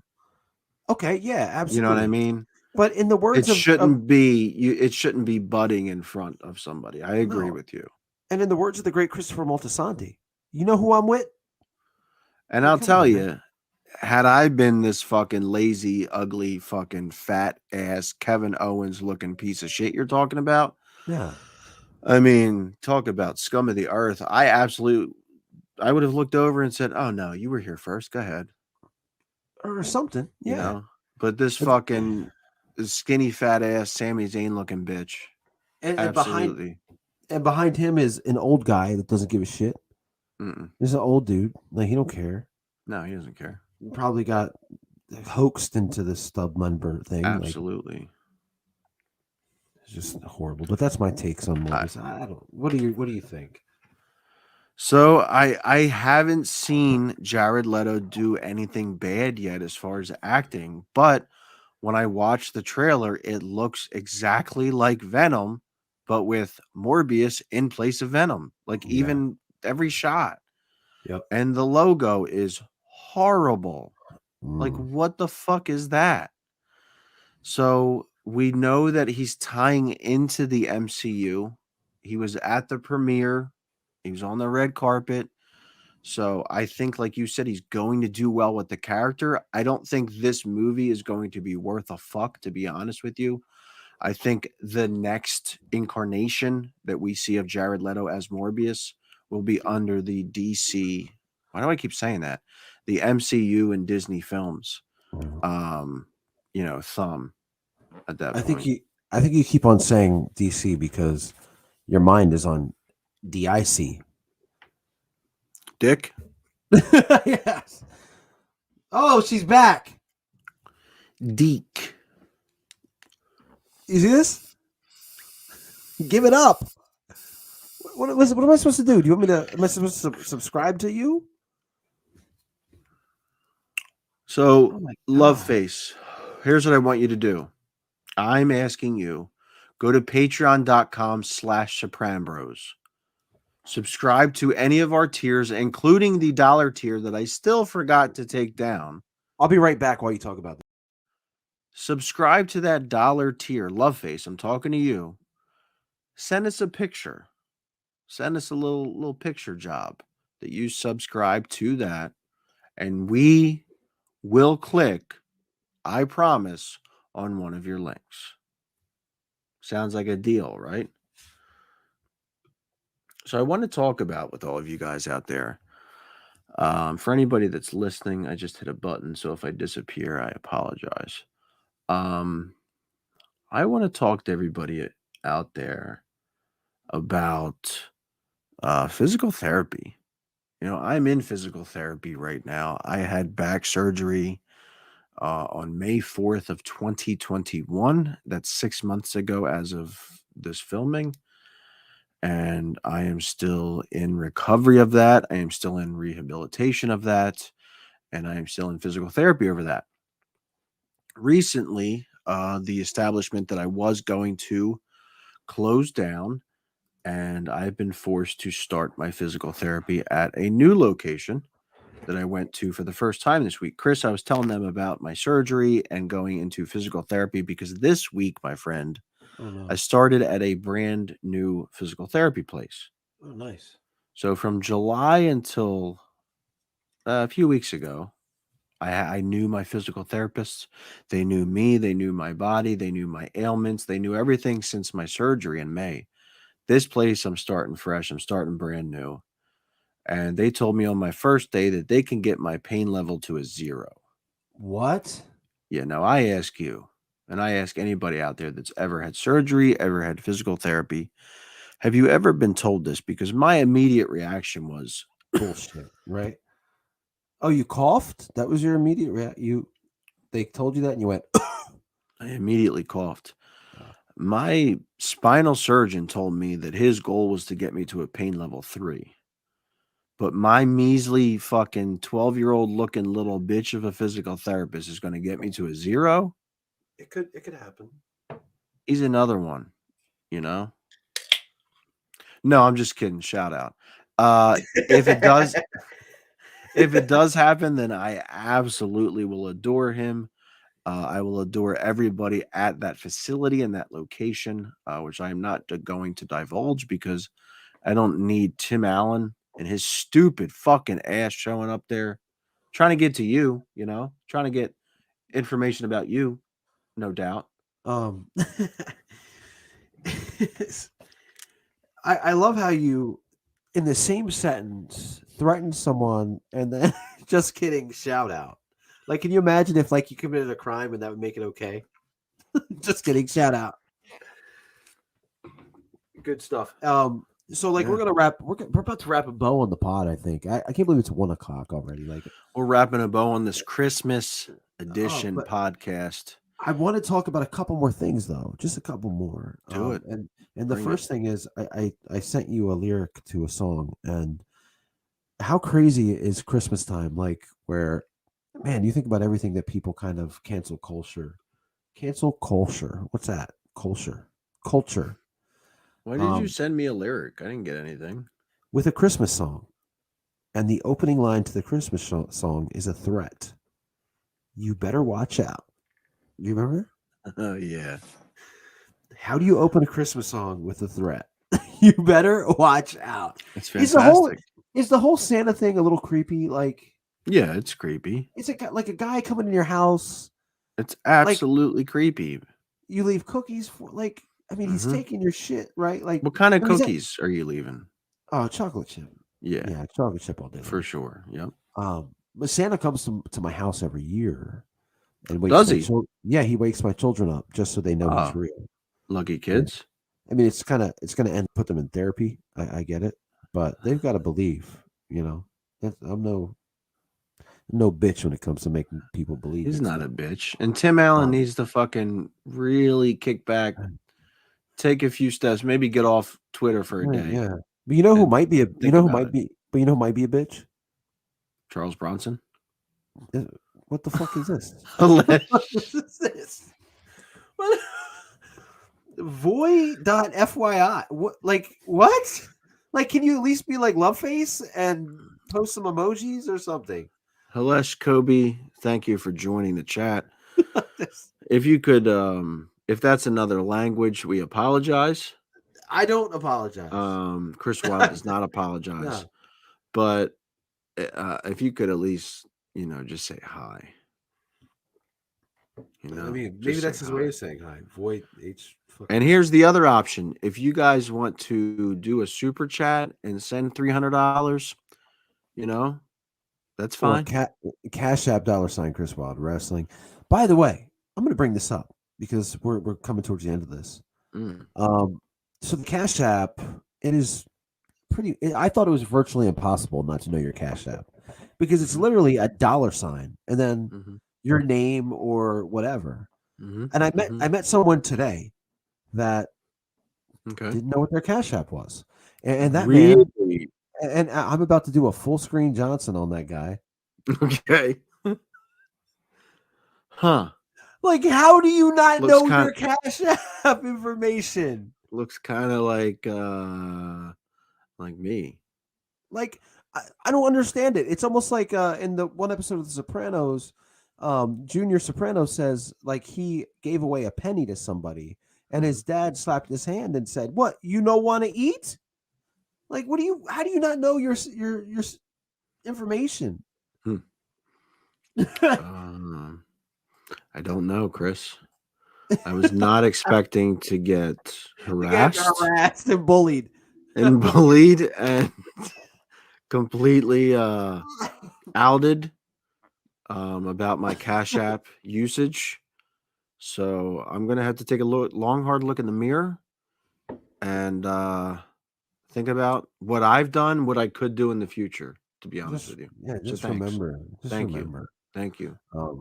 I mean, you know how much money I make from my Cash App? I get it. It's So not far, always about the money. Sometimes it's about going to patreon.com/Sopran'Bros. But let me tell you how much money I have earned from my Cash App on YouTube. Okay. Hold on to something, buckle in, whatever.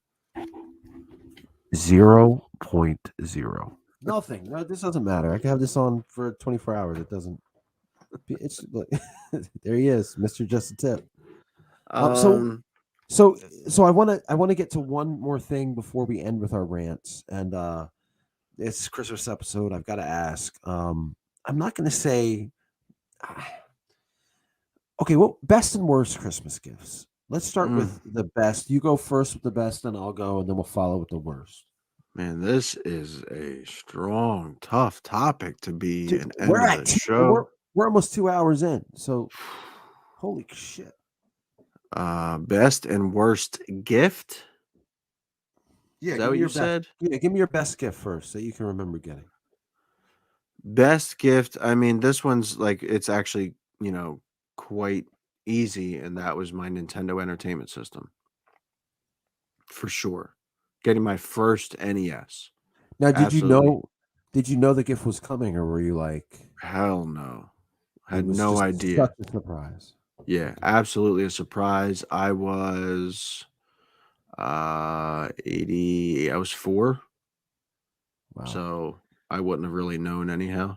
So, as far as my best gift, I would love to say video games or wrestlers or something like that. But I got a short story here. So I grew up in a separated household. I grew up with my mom and my stepdad, and then my dad, and my stepmom lived other places. Now my dad would always get me 1 or 2 gifts. They were kind of big gifts, whatever. Yeah. But they were always things that he thought were cool that I didn't. You know what I mean? Like shout out to Dad. Like good, thank you. Like a rock tumbler. Like one year, he was like, "Man, wait till you see your gift." Oh my god! And my brothers, Kyle and Jeff, who was watching, I don't know if he's still watching. It's shout out to Jeff, unless you're not watching.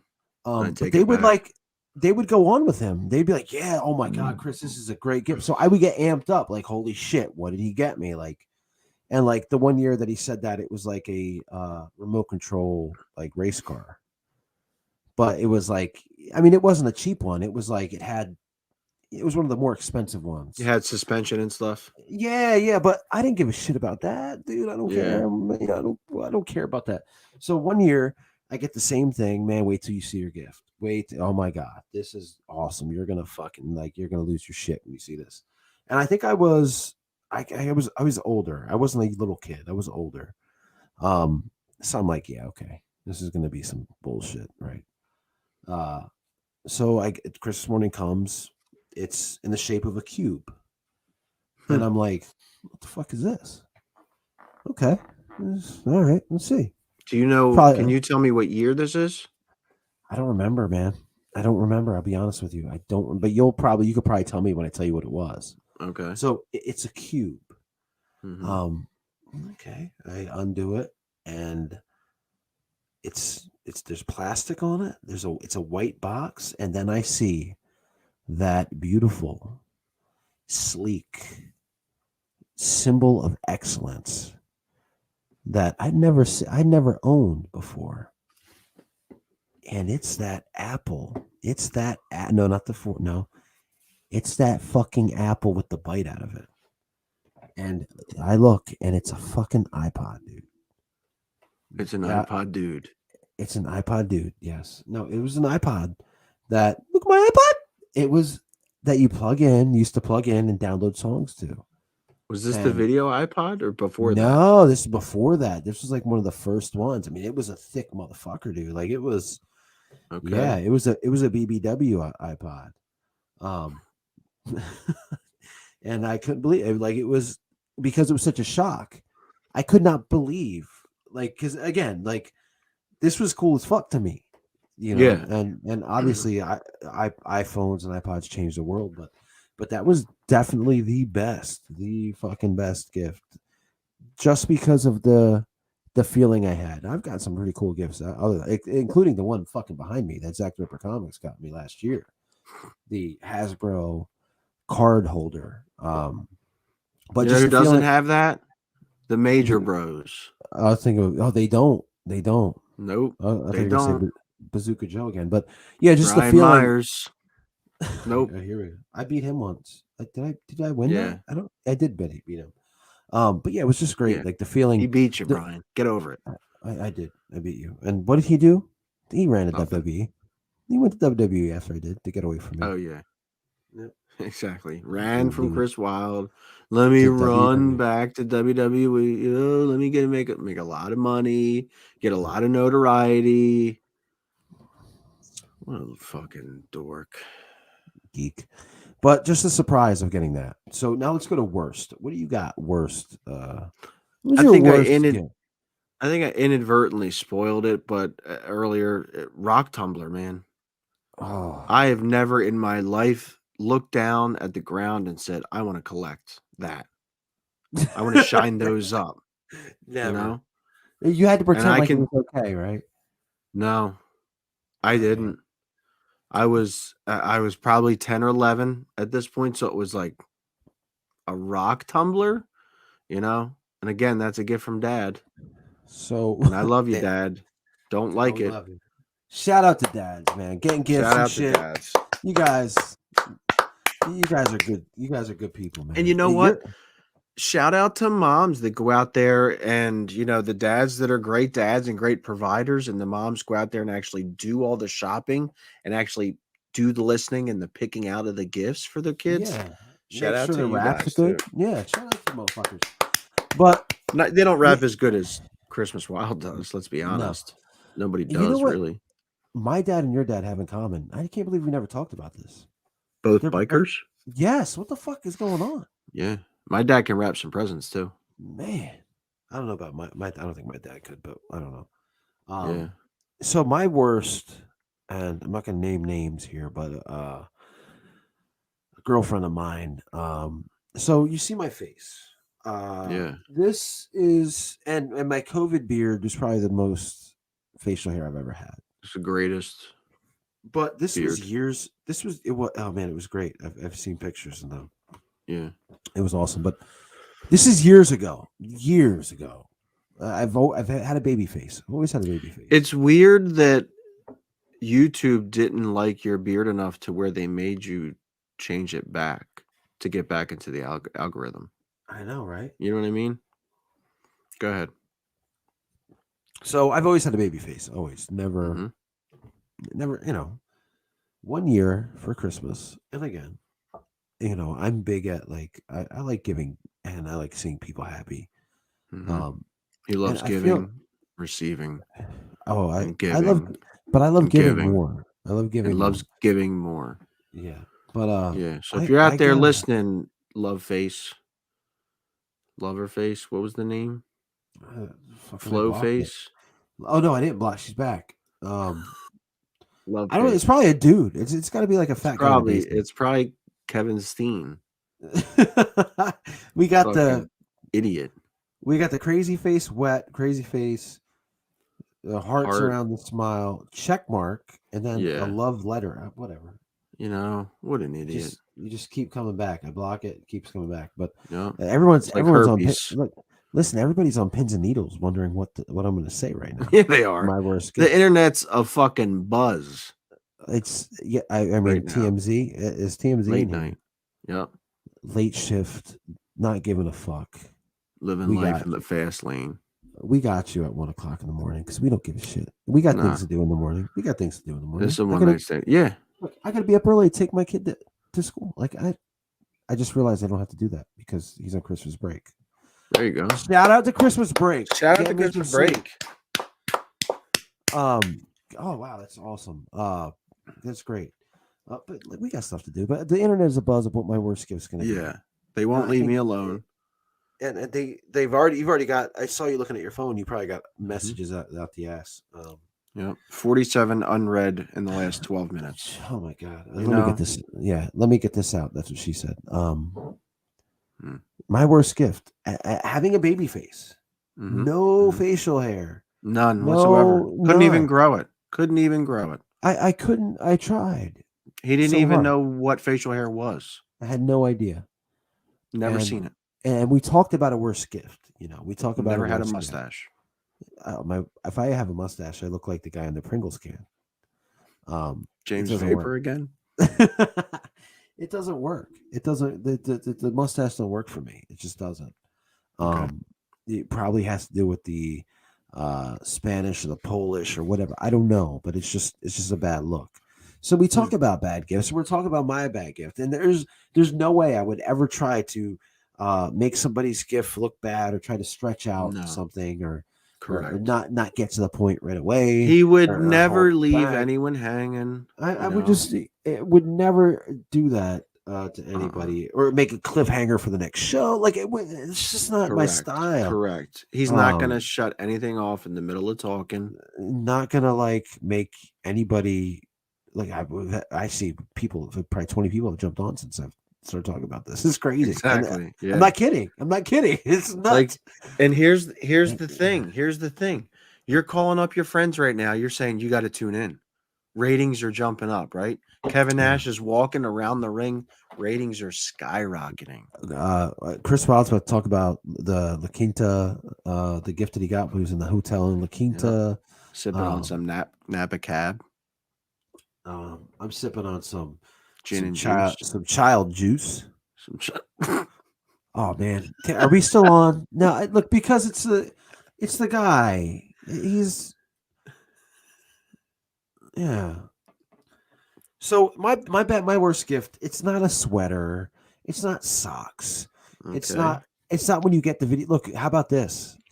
And tell me if you've ever had this happen to you, because I think it has happened to every male. When you get the video game that you already have. Never had that.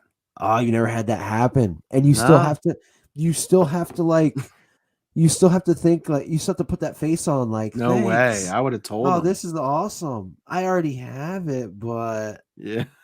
No, that never happened to me, but I got some really bad games from like extended family members that just knew I had a Nintendo.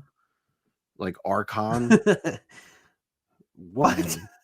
Yeah, some pretty bad. And Friday the 13th, that was from like a Christmas time from a family member. Which why are you buying that for a little kid? You know, that's a whole nother pod. That's a whole we're not going to go into that right now and give you another hour of content, free content. By the way, this is all free. Like you don't need to pay for shit. You know what I had to pay for just to do all this for you? Oh man. So I still haven't told anybody what the fucking gift is. I forgot. But I mean, there's been times in my life, birthdays or whatever. What a blow that is when you get that thing you've already got and you're a kid. Yeah. Oh, it's It's such a blow. It's such a blow. And I'm not ignoring Nicole thinks I'm ignoring her. I see the text. I'm just trying to get this gift out. Look, he's That- trying. I'm All he's trying to do right now is elongate the content. I'm Okay? trying. Hashtag elongate the content. And I want to get this out the best I can. And look at my phone. I've got no battery. No You can see battery. that. 722 unread messages in the last 13 seconds. It's Internet's nuts. ablaze. We haven't even Bon got to our Jovi's red, going down in- yeah. Going down the blaze of glory. Dude, you sounded like the fucking Italian fucking soccer team winning the fucking championship. Hey! I thought you wanted this. Yeah. Cause I'm going down in a blaze of glory. Take me out to the Eagles game. But I'm going down in a blaze of glory. And I'll never get back, never get back. Don't even know if these are the words to this song. Yeah. What a blow you had to have felt today, Chris Wilde. Killed it. Look, I'm going to be honest.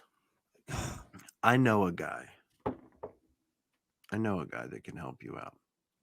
He can get you a look. And I think you're ready. You're ready. I'm TV ready. Yeah, you're TV ready. TV ready. You and the bug. I'm ready to go. So, Chris. Are you ready? I'm doing an ACDC cover. Yeah. Chris, worst gift ever. Sweet apple pie. That's all I know. Worst gift ever, Chris. Worst gift ever. So baby face, no hair. Yeah. Person that I've been with for a while. Yeah. I opened this gift. I'm so excited because it's Christmas. Oh, yeah. When you're with somebody, you get them something that because you know them. Yes. Something that they can use. Or it's funny. Something or it's that just they love. Something they love. Something Yeah. that makes them think about something. Mm-hmm. You know what the Like, fuck I got? for me, enemas with Stone Cold's likeness on them. Everybody knows that's my go-to. That's my thing. That's my thing. Go ahead. You know what I got? They're looking forward to this Christmas. I'm getting everybody things that mean something to them, and something's supposed to mean something. You know what I got? Do you know what I got? I'm not Zach Connor, full beard, mustache. Mm-mm. No, you aren't. I opened this gift. You're It's so not. perfect. Look, this gift is perfectly wrapped. Perfect. So you didn't wrap it. I didn't wrap. Well, I know. We know that. No. It's got some weight to it. I'm like, whoa, what is this? Is bad. This is Leather sexy, jacket. right? Leather jacket. No, because it's only like this big. Okay. That's what she said. But Okay. I'm like, this is sexy. What is this? It's some All right. electronic thing. Yeah. I peel it open. Discman or something. I see the box. I can't recognize it. Okay. I see some wording. I can't recognize the font. No, Yeah, I'm you don't know getting- how to read. Yeah, I remember. Yeah. Wait, what? Anyway, I'm getting Words. excited. Yeah. I'm getting excited. Me I'm too. like, Right now. this is it. I'm Mhm. an adult. I get 1 or 2 Christmas gifts a year. Give it to me. So you were an adult at this time. Yeah. Okay. Yeah. Okay. Give it to me. And then What happens? You pulled it out. Pull it out. I pull it out. Pull it out. I whip this thing out. He whipped it out. It's whipped. It's out. Like Tony Schiavone. Cock out. It was a beard trimmer, Zach. A beard trimmer. For a guy. Look, listen. I couldn't even pretend to be happy. Couldn't even pretend. I thought it was a joke. It wasn't a It joke. was. It was not. I'm like, do you have the receipt? Like, oh, thanks, a beard trimmer. What the fuck is going on? And this is from a girlfriend. Someone who loves you. That Who knows you me. inside and out. That secretly probably hated me. Yeah. And that's I why. do. I do. I know. So you know what I did? I took it back. Mm-hmm. You know what I bought with the money from the beard trimmer? A video game. Nope. something something I didn't even want either. Anal canal discount therapy. I thought I wanted it, but I didn't want it. A fucking Batista DVD. Oh, I Walk Alone. Yes. Oh no, you didn't want that. You did not want that. So yes, there's my worst. And then again, it was. I think the reasoning behind it was good. I can't remember what she said, but I think she thought it was like a shaver. Like For 2 hours, you've been telling me what she said, and now you can't remember what she said. No, but I want to get into this last little segment here as we creep on almost 2.5 freaking hours here. And the funny thing is, we should have thought this was going to go long because the whole premise of this is just us bullshitting. I'm going to end this with rants. What our rant of the week is, what has really pissed you off, annoyed you, or just gotten you to the point where you need to rant. You need to get it off your chest. You need to let the world know your feelings, what you're thinking about. It can be about anything. It can even be a happy rant. It can be something you're happy about. But me knowing you, it's not going to be a happy rant. So these motherfuckers. I'm ready. Let's go. These fucking goddamn cunts, right? So I am a man that gave my body to the professional wrestling business and to the physical workforce. And unfortunately, I had my body taken away from me 2 years ago. It wasn't stolen. The aliens didn't come take it. Unfortunately, my back gave out. I had to get back surgery. Because of that, I've been on disability, right? Now, for some reason, the company that handles that decided that they are not going to send people's checks before a holiday. Instead, when a holiday comes, they'll do it the day after. Now, this year has been full of holidays that fall on the weekend. These next two are no different. So, unfortunately, I can't give Uncle Sam back any of my money this week, Christmas week, the biggest shopping week of the year. So, fuck you, you cunts. Chris? I absolutely 100% agree. I mean, that's that's insane. Yeah. It's just, but and it's, I could do it. You know what? I'm not gonna. That's your rant. I could rant about this because that pisses me off.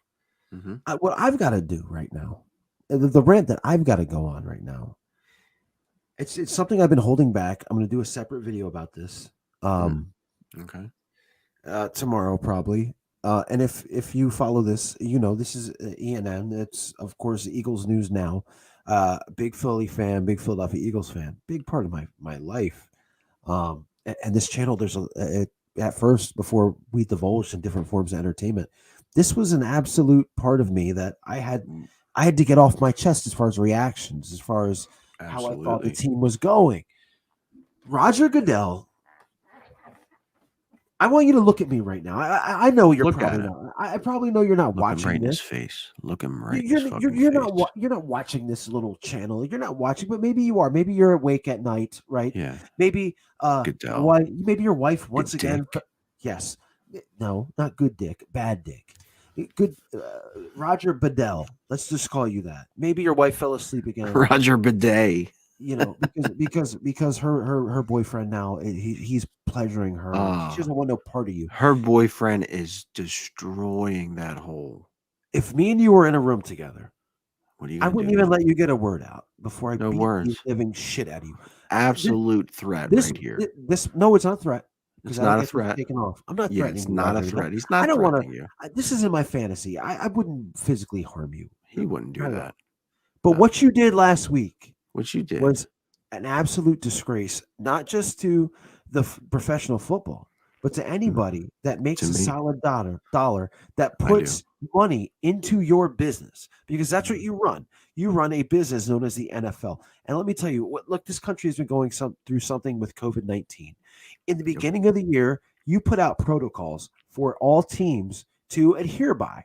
And you said that the NFL would not postpone or reschedule any games. They won't do If it. your team was affected by somebody unvaccinated and there was to be an outbreak, you would then forfeit that game.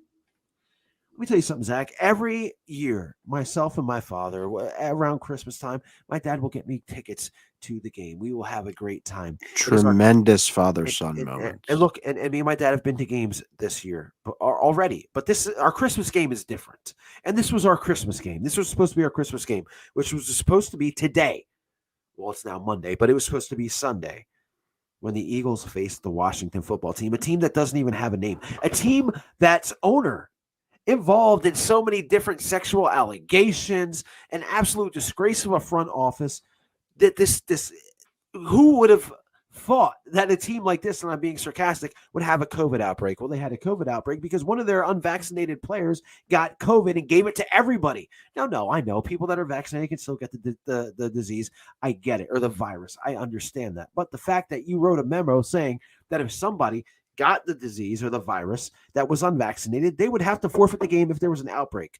Guess what you did today or this week? You decided to postpone the game between the Philadelphia Eagles and the Washington football team. And the Philadelphia Eagles, by the way, only had 2 people out on the COVID list, while the Washington football team had over 20.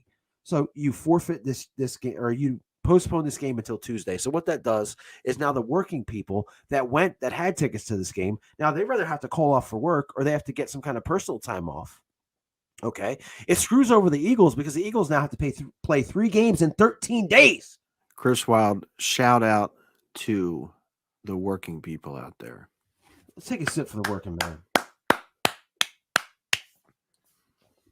The Eagles did nothing wrong. They followed your protocols. The Washington football team didn't.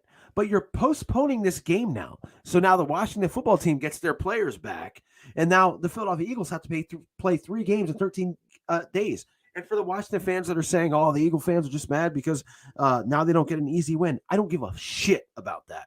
But the fact that now I have to probably get sick and call off of work on a Tuesday night to go watch this team, and the fact that now this team, who is in a playoff race, has to play again on Sunday already is absolutely outrageous and unbelievable. And not only that, but the Eagles had a guy go on COVID list today, which he would have been playing today, but now he's on the list. It's absolutely outrageous. The NFL, for the billionaires, the old white guys that run these teams, it's absolutely outrageous. And the fact that this is even allowed to happen, when you set a precedent, you said in a memo, this was not going to happen, that you had a hold on this. The fact that Daniel Snyder must have pictures of you doing something bad. The fact that his team now gets an absolute advantage. An absolute advantage is insane. And it pisses me off. It pisses the people off that have to go to the games, the players. God, look, first off, people that aren't athletes don't understand what your body goes through. When you're in an athletic event, these guys put their bodies through fucking hell. Now to turn over, and again, a lot of these guys are sore after games. Your soreness doesn't go away that quickly. So now you have to play again. Let me put it to you this way, Zach. If a team plays on Thursday Night Football, they don't have a game Sunday. They play the next Sunday after that. Mm-hmm. The Eagles play Tuesday and have to play Sunday. It's insane. It's ridiculous. And Roger Goodell can go fuck himself.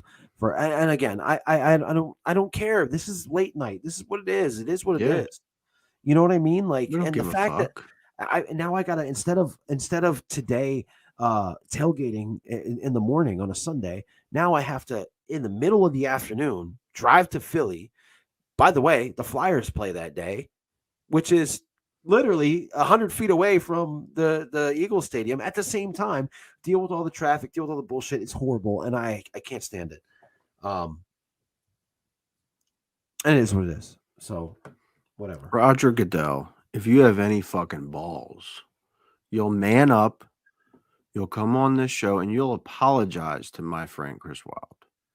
Yeah, apologize. You could call and apologize to me and to everybody else. Me too. Yeah. I want an apology. It's yes, because Zach had to hear this. I had to hear it. I had to endure it, just like all of our viewers and listeners. You know, I had to go through this, just like everybody else did. But it's and again, these tickets aren't cheap. People, you know, absolutely, like my dad's got to work the next day, to where like he's got to work tomorrow, but he would have we would have been to the game early, and that would have been that. Mm-hmm. So, boom. Yeah. And that's a picture for you, Roger. Piece of shit. Yeah, you piece of shit. Cunt. Anyway. Show up, have a sing off, have a flex off, have a staring competition like I did with Todd Pettengill. We'll hopefully be getting that footage up soon. Yeah. You know? Just come do something. Show some fucking balls and not footballs, you little bitch. Cunt. But that's my rant of the week. That's my rant of the week. With that, man, it's 1:30 and we're almost at 2.5 hours. Insane. We're a drive to Jersey from Delaware. So with that, guys, we're gonna end this thing because we have ranted and raved and went nuts about Spider-Man and Marvel and Christmas and all the good stuff. And again, guys, get ready for the Sopran'Bro's new episode coming up. It's going to be unreal, like anything you've ever seen. Tons of content on ZachTheRipper.com, Zach the Ripper Comics, tons of content here at ANL. And again, I'm going to go crazy on Roger tomorrow in a edited video because this might get us taken off. This might be the first and only one night stand episode. It's true. It might be.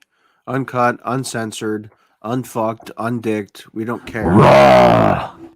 This is us. This is how you're going to take us. And this is for everybody, the working men and women out there that are up right now, that are up late at night, that can't sleep or don't have the option to sleep right now. For everybody else, go fuck yourselves. You can listen to other shit during the day. We're here for you. We're here for you. And we love you. Guys, we love you. With that being said, everybody, just stay safe out there. Stay healthy. I'm Chris Wilde. That's Zach Connor. We're many things, but one thing that we're not is unmerry. Merry Christmas. Any last words, or am I going to end this? I think you should. I think you're. Go ahead. Merry Christmas, everybody. We love all of you, but I mostly just love my dick. Key Largo, Jamaica. Ooh, I wanna take ya. One love. As you know, this show is powered by Polar. Anytime we're doing a Zach the Ripper Comics live stream, a Zach the Ripper comic reviews video, anytime we're doing anything, we're doing it with Polar. And if you don't have Polar, be sure to go to Jamaica, hit up Montego Bay, and get your own very unloved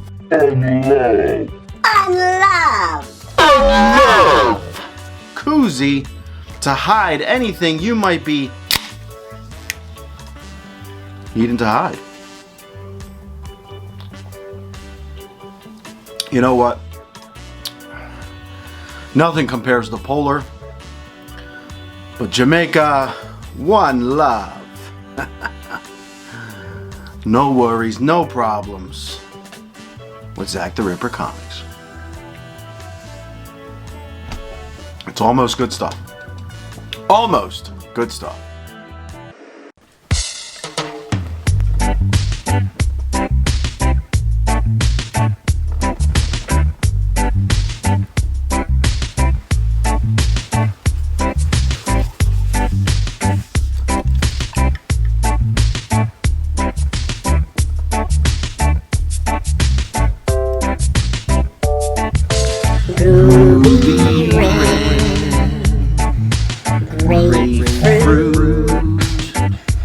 Makes me forget about soda. Makes me forget about iced tea. Ruby red grapefruit. All I can do, I've done. One love. Ruby red. Let's pound it. Listen to that.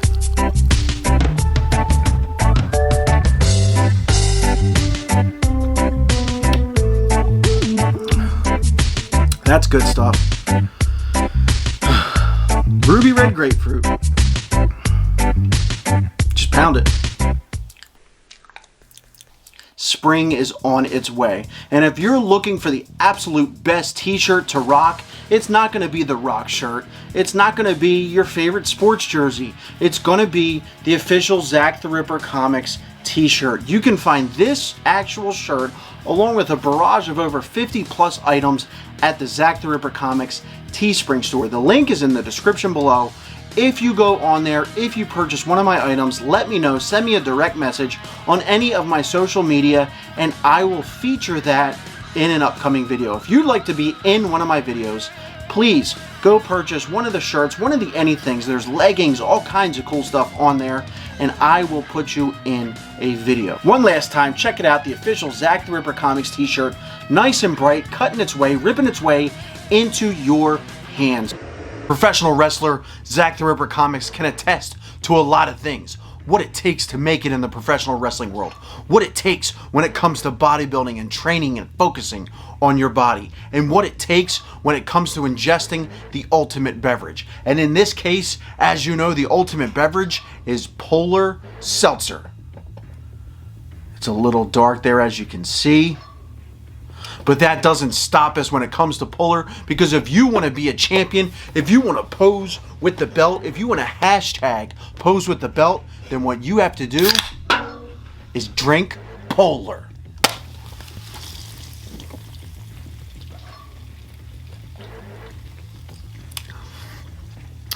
Oh, hell yeah. That's good stuff. That's the show, folks. I want to thank all of my patrons over at patreon.com/ZackTheRipperComics for supporting the channel. Not only are you getting exclusive content that you cannot see anywhere else but on patreon.com, but you're also getting some awesome merchandise courtesy of our Teespring store, link in the description below. T-shirts, hoodies, fanny packs, dog sweaters, and even the ever popular ladies leggings. For everybody that liked us on Facebook, found us on Instagram, hit up the ebay.com/ZackTheRipperComics store for all of your comic book needs. And last but not least, hit the thumbs up on this video, hit the bell for notifications so you know when we go live or when we post brand new content. And last but not least, subscribing to the channel, as it goes a long way, as we are on the road to 3,000 subscribers. Until next time.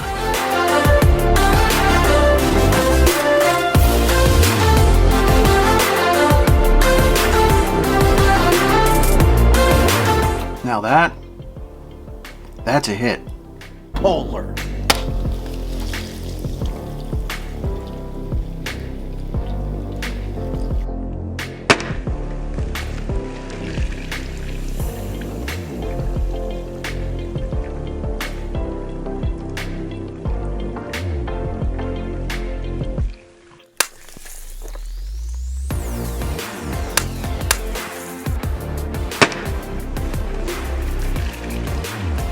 And we're just gonna do one take.